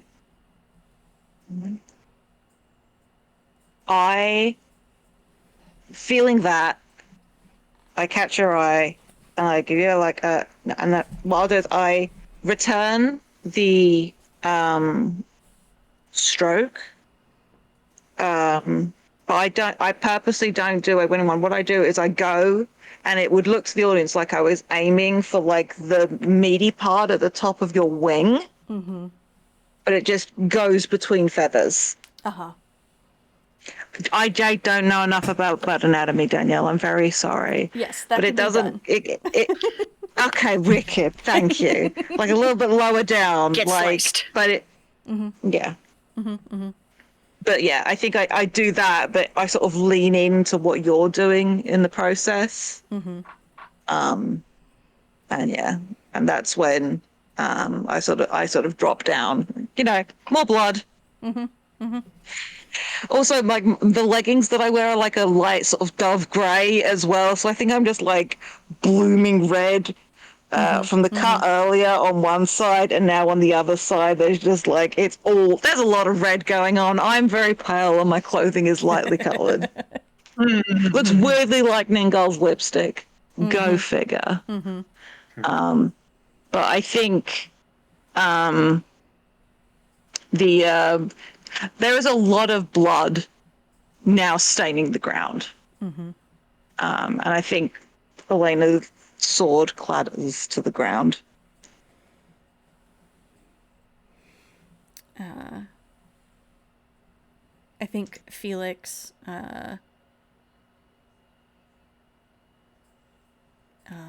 what's the fucking word? Salutes the crowd. And then goes and picks Elena up, staining all of his white feathers. Get scooped. And takes her away to whatever healing waters. Ice emoji. Because death is only an inconvenience here in the dream. Mm-hmm. Tight. You Ningal might gonna think be Ningal mad. would be pissed. You might think Ningal would be pissed, but in smelling all the blood, she just grins and stands and starts clapping. Yes. No, that's a joke. No, that's a fight. Ningal does not whoop, but Yeah. if she did, Yeah. Jibber is whooping. Yeah. Jibber is like, that was a good fight. Fuck yeah. Like big beast form, mouth wide, teeth showing. beautiful. Other fairies are similar. The knights are horrified. Maybe when Ningal has time to think about it, she'll be mad. But Fine, I'm just going to think about the missing scene that's at the healing waters. Don't mind me. As you see, should. that is my gift to worries. you. Thank you. Don't worry, Vivian is going to have to chase after as the boss. And just be like, my knight! Oh no! Be great. Just all of the knights Great. converging in these healing waters. Oh no! Yeah. Oh no! Jinx has the bucket of popcorn. Jesus fucking Christ. Okay. You guys do whatever. I didn't vote, but I need to step away for a minute, so please. All right, so we have a vote going in the chat right now on what scene do we want to do next, because there are currently 3 different ideas floating around, which is we just end it, last scene, let's go, fucking done. Hunt or a mischief. So, first of all, if you haven't voted, looks at everybody in the chat besides Coda, who's not here right now, vote in the poll. It's just me. It's just you haven't voted. I see. I will also abstain. Well, okay, well, the Nevi's Hunt wins, because Hunt got 3. Mischief got 0 votes, Hunt got 3, and End got 1. Hunt would win regardless. Yeah, I would happily let you run a quick mischief as well, but I don't know how folks are feeling. Well, Coda stepped away, so... Well, since Dirk voted End, and if I were to vote, I would lean towards End. I think if we do a Hunt, it will be the last. Okay, let's do that then. If that's let's do a Hunt. I don't need to do a mischief. Okay. I just know I've been pulling focus, and you haven't got to run, like, your own scene. Well, so my pitch for you is obviously there is a forfeit on Ningal's head, and Gibber could very easily be stirring shit up and be like, hey, you gotta pay up. Mm-hmm. And so Gibber is one of the hunters in this this forfeit. Mm-hmm. So if that sounds fun enough to Izzy, that's It does. I think we get this brief thing after the joust of Gibber, like, wide grin Ningal as he he slinks close to her and like his head comes like around into her views, like somebody broke the rules. You're in trouble.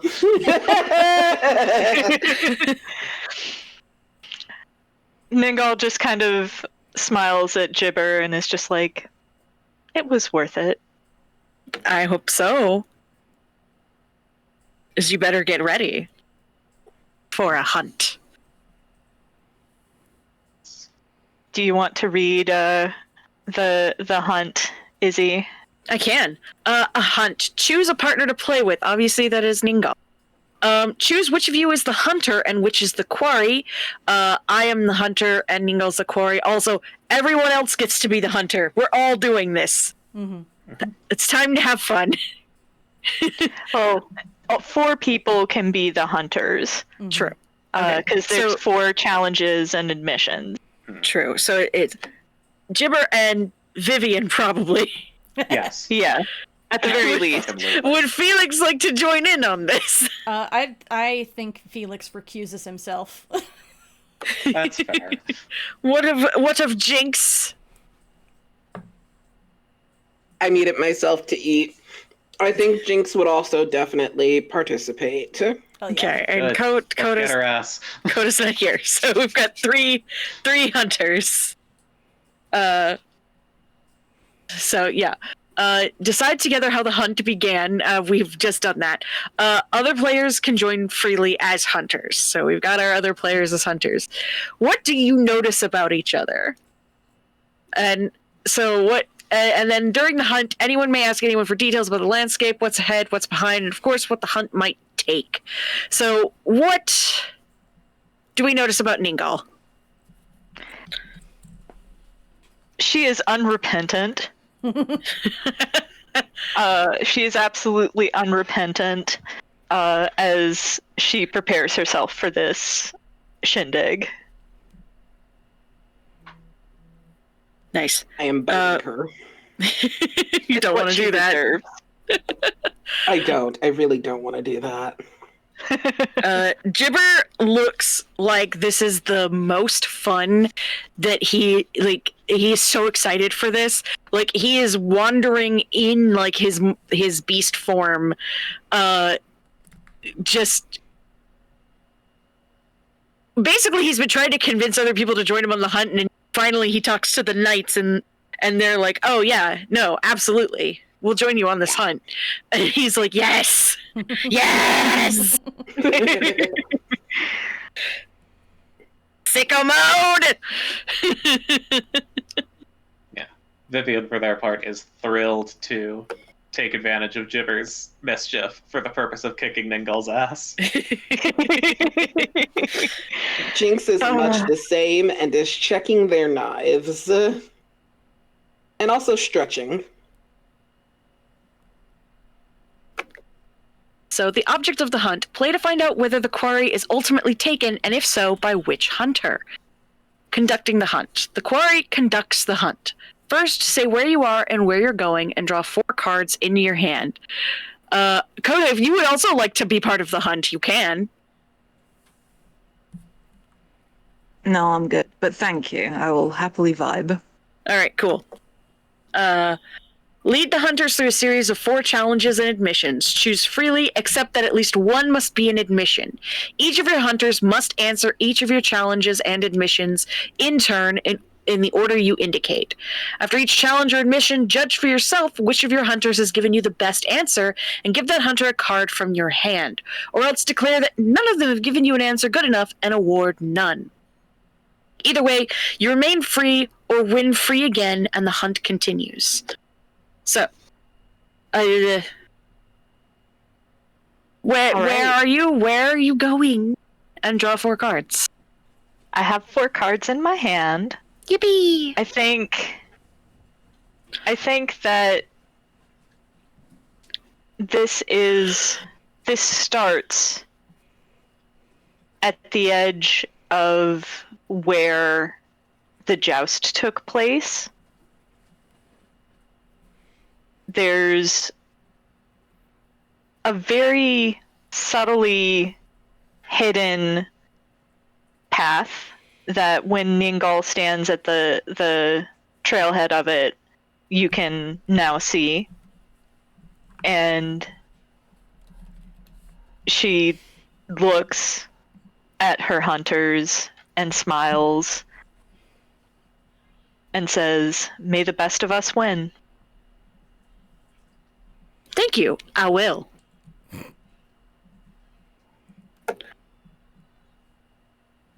All right, So- shall I Yeah, what is your first do challenge? a challenge?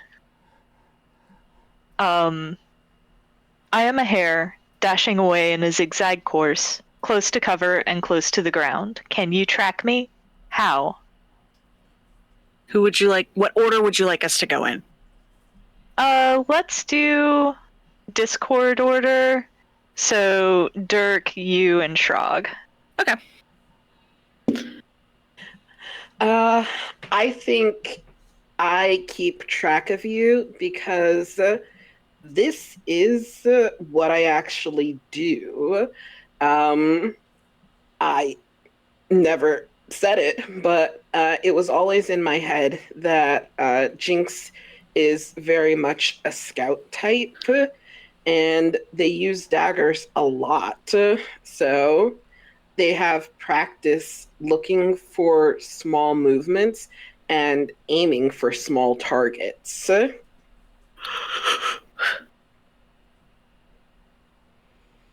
How about Gibber? I track you by scent, much like a hound. I am moving through the trees, along the ground, tracking how you smell. How does Ningal smell? I mean, not to be too cliche, she smells like freshly turned earth, tinged with freshly spilled blood. Okay, yeah.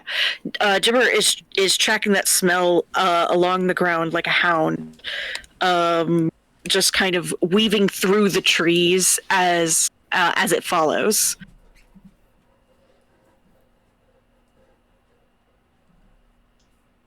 And Vivian? Choosing to be a hare is an interesting choice against a hunter who chose to order a hare at the feast. I was thinking of that.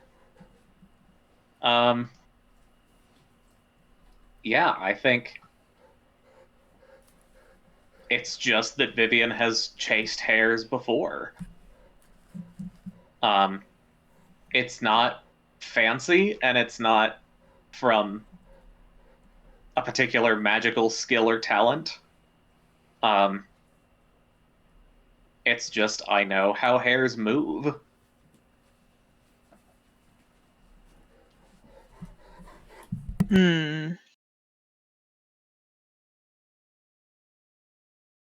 I think I'm going to give this card to Jinx. Mm-hmm.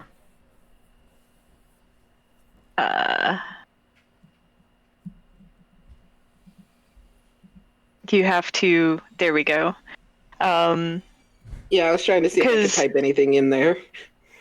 Yeah, because the emphasis on like hitting small targets, I feel like is relevant here, and the Ningal is pinned in by the rain of knives because you said Jinx was using their knives, right? Yes, I did. Okay. She's penned in by the knives, but manages to put on a burst of speed to break free and continue the hunt. And let me look at admissions. I want to get my admission out of the way early. There are others ahead, and I must suddenly change my course. Who are they, and what are they to you? Ooh, shit. This is a good one.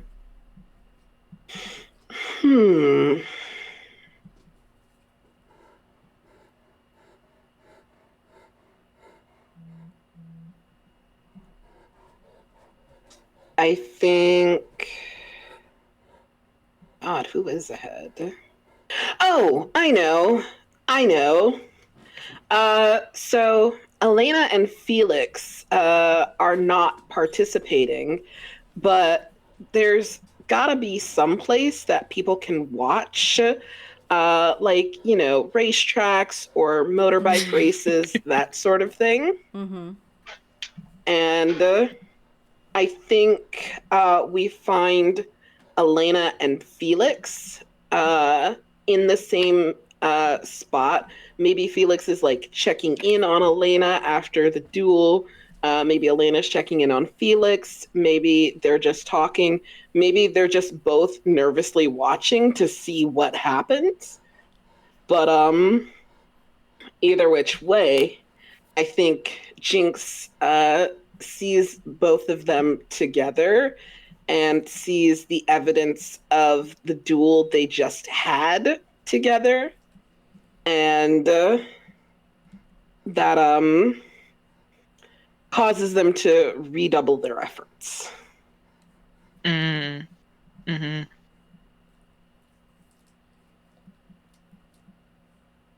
Gibber sees something different from that.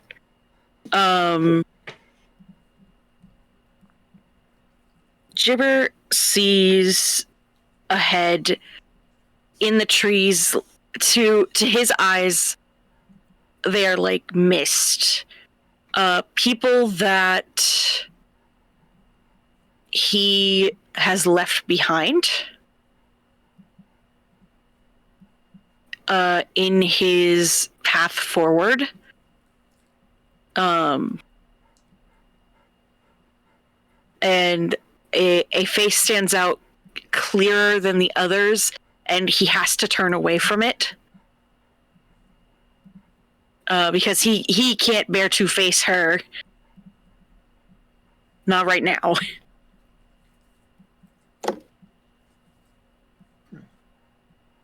Fun. The Goof has to have a tragic backstory. Mm-hmm. Yeah. Obviously.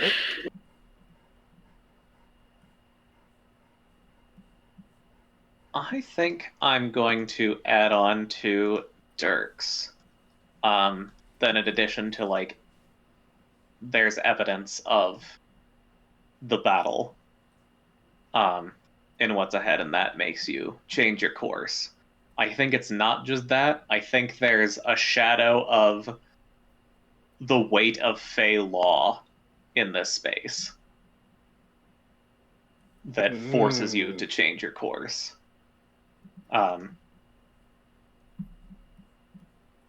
It's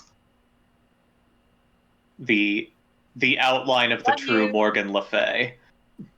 Mm. That just gives you the sense you must pay the forfeit for this accord.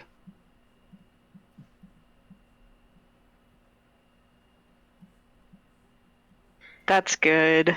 I'm going with Vivian here. Yeah, that's fully. Yeah. Thank you.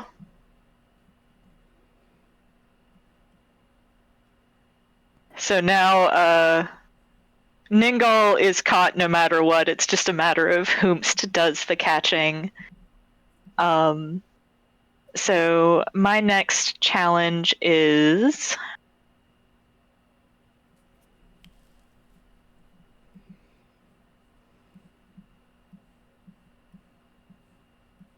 I'm gonna change this slightly.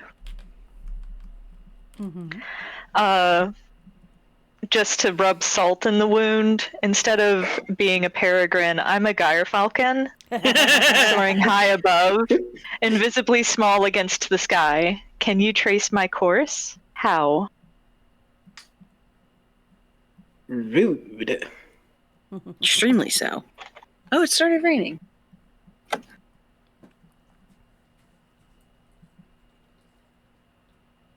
May I answer first if I have an answer? Oh shit! I forgot it was my turn. You can go first if you also have an answer. I did not have an answer because I forgot it was my turn. You get to go first. So I want to go back to what I alluded to at the dance, having this contrast between light and shadow, between Vivian and Ningal. And I think instead of squinting into the sun to find the Gryfalcon, we're going to pronounce a Gear Falcon every single way it can be pronounced. I thought it was Fire Falcon. I don't know. I'm just YOLOing I it. wasn't looking at the word. Sorry. You're totally fine. Is it GYR? It's It is GYR. Yeah. Oh, okay. It's not as in Griffin. No. It's No. okay. No, see, I'm dumb. that is a very reasonable mistake to make because Felix is a Gear Falcon Griffin. Okay. Yeah. But the gear part of that is different. Yeah. Okay. Yeah, but to get to the point, instead of trying to chase the faint shape against the sun, Vivian knows that no matter what, Ningal will still cast her shadow upon the ground, and they chase that instead. Mm. Ooh. I think for Jinx, what they do is they climb the trees.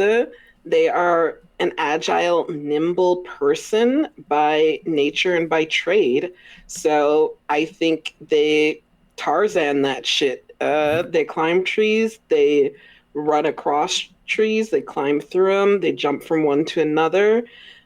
Just doing their best to keep their eyes on this bird up in the air.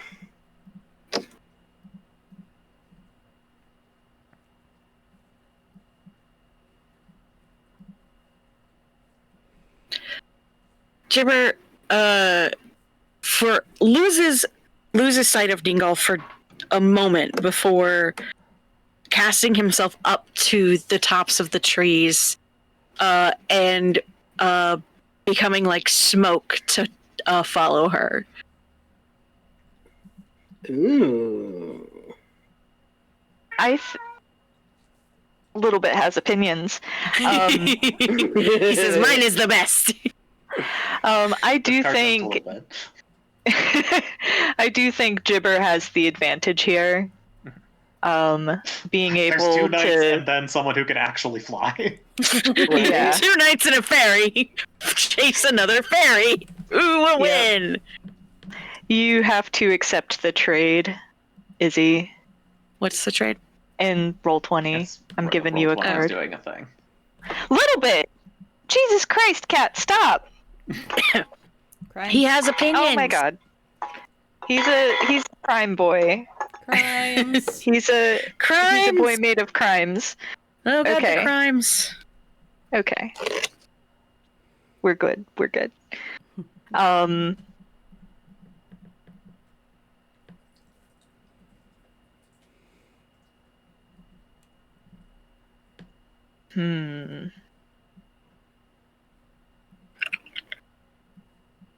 Here's a good one. I am a ghost, staring unnoticed, suddenly close to you, then disappearing in moonlight and shadows. Can you stay me and make me real? How?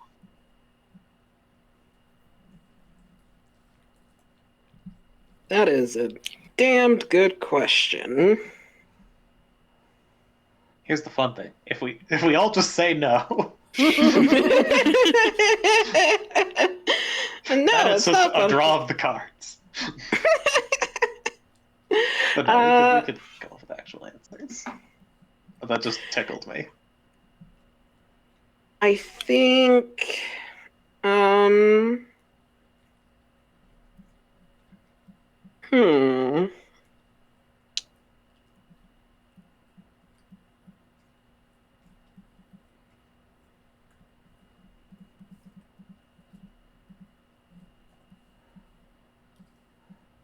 I think Jinx uses the knives again, but in a different way. I think instead of like when Ningal was a rabbit, they use the knives to reflect the light and to trace patterns in the air that they know. Like some from like using them before, but most from having seen someone else do it. And part of that is just, well, this is a fucking dream. So I'm going to trust in the dream logic and let that try to help me out. Mm-hmm.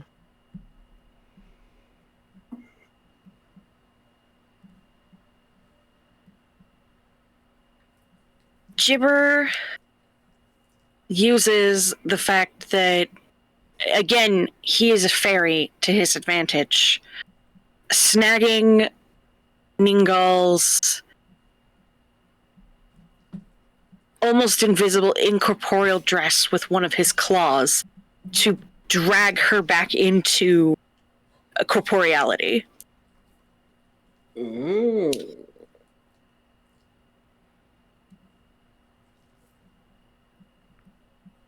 It's the closest that it's gotten, and it might be the closest that it'll ever get.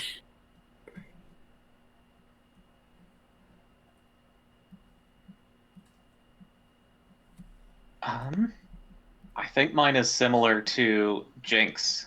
In this moment, you may be a ghost, but I am only a dream. And I think something pulls from a corner of Ningal's mind and attaches itself onto Vivian here. I think Vivian's huge shield starts to shine with sunlight. and vanishes the shadows, leaving you with no place to hide. Ooh. That is sexy.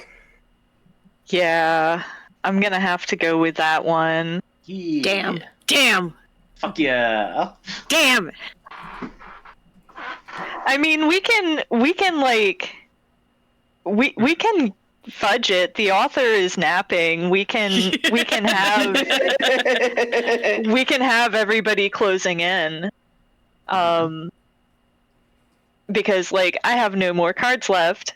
So I have to choose a I have to choose how the hunt ends. And Vivian deserves to catch you, so I'm not actually mad about it. Shucks. Yeah, it's true. Jibber just would have liked it. Uh-huh.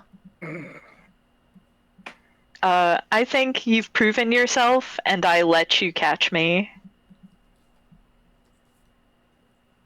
You owe retribution. And beyond that, I do believe I gave you my thoughts, and I have a boon I may cash in. Clever. I want your champion. Eh?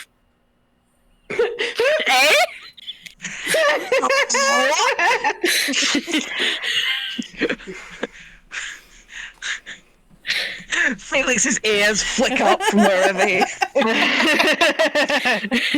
Jibber like panting in the tree line, like, oh. God. Both of them, not like that, you idiots. A little like that. Yeah, A little like that. A little like that. Yeah, I want him freed for whatever duration this cost will pay for. Ningal is livid. I wonder why. Yeah. She is livid, but she snaps her fingers. It is done. Know that you have made an enemy, Sir Knight. Madam Ningle, I would not have it any other way. Does the choker collar that Felix wears like just fall away where he is in that moment, do you think?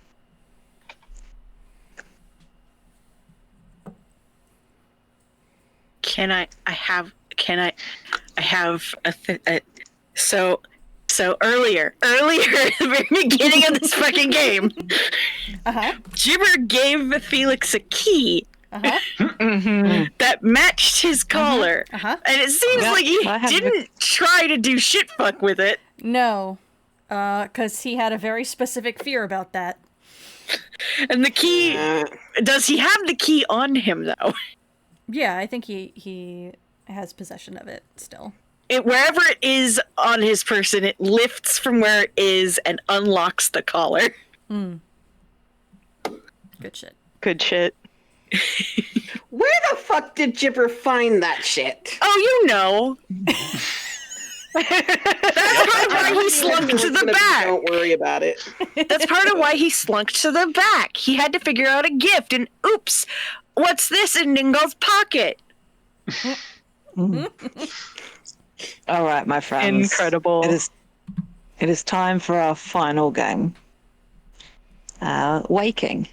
Everyone plays. Take turns in volunteer order. To take your turn, choose one of the options for waking up and read it out.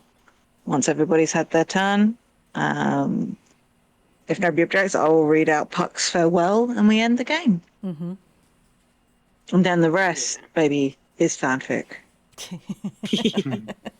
It's so true. I realize that I'm about to wake up and concentrate to fix in mind all that's happened here, so I remember it all as I return to my waking life.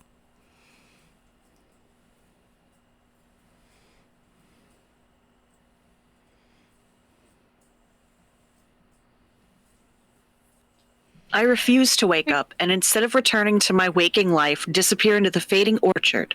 Next time we play, we'll find that I'm still here.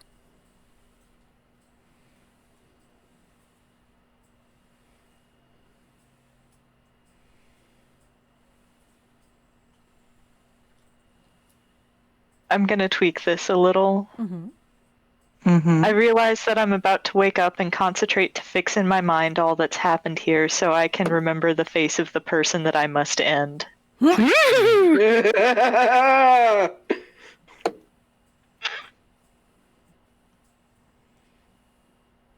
I realize that I'm about to wake up, but I've left things undone I hope to do here so that I wake up roaring or groaning in regret. I still have your knife, bitch. You know, Missing a something knife in the about waking you. world. Yeah, that was the only thing. I realize that I'm about to wake up and I rush toward two individuals to say goodbye. I reach them in time, and my last memory before I wake up is of their arms around me.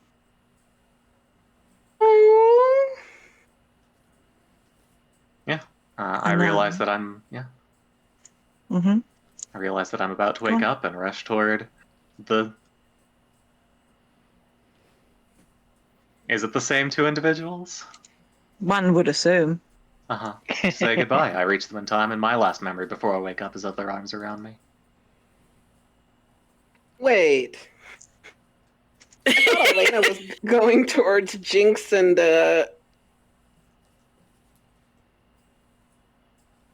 Vivian. Honey, no. The healing waters. You'll be there when I wake up. We work in the same place. Listen, I'll see you at work. I missed some things while I had to go potty, okay? I'm not going to see Nah, Griffin see- Boy when I wake up. Mm-hmm. But anyway, Puck's farewell. If we shadows have offended, think but this, and all is mended, that you have but slumbered here, while these visions did appear, and this week an idle theme, no more yielding, but a dream. Gentles do not reprehend. If you pardon, we will mend. And, as I am an honest Puck, if we have unearned luck, now to scape the serpent's tongue, we will make amends ere long. Else the Puck a liar call. So good night unto you all. Give me your hands if we be friends, and Robin shall restore amends. This has been In Dreaming Avalon. Happy summer solstice to our friends in the Northern Hemisphere, and if anyone in the Southern Hemisphere is listening, happy winter solstice. Mhm. This has been a Standing Stones stream. Thank you for joining us, or thank you for catching up on the VOD. I've been Jade, also known as Coda. It has been my pleasure to facilitate and play this game with my friends. Joined with me tonight has been from Follow the Leader, August. So I have been August. This has been so fun. Thank you for facilitating. You can still find me on Tumblr at Strange Harpy or on Blue Sky at Harpy Dora. Fetrog. And I've been Shrug. You can still find me on the internet at Secret Frog or The Secret Frog, and my pronouns are he, him. From the room where it happened, we've had Danielle. Hey, I continue to be Danielle, and you can continue to find me on the internet at Red-tailed Hawk 90. And our friends from the Heartside Enclave, we've had Izzy. Hi, I have been and will continue to be Izzy. You can continue to find me on Tumblr and Blue Sky at Lotsadir. And last but by no means least, Dirk. Hello, I have been Dirk. You can find me on Hope's Hearth podcast, also SCPRA podcast, SCP Research Archives. And you can find Izzy also on Hope's Hearth and SCP Research Archives, in addition to Abbey Archives. And a bunch of other things at this point. Yeah. No, it's Beyond Help, not Sinclair Wants to Help. Fair. That was that was the first season. Like I was saying, just a truly stupid number of podcasts, and like I can only catch Izzy so many times to be like, do you have time for yet another podcast? If I'm not the one making them, yes. If I have to be in charge of anything besides recording something, then no. And on that thrilling domestic between friends, we will end the stream. Thank you, one and all, for your time, for your attention, and for being with us. Bye. Until next time. We love you. Bye. Bye.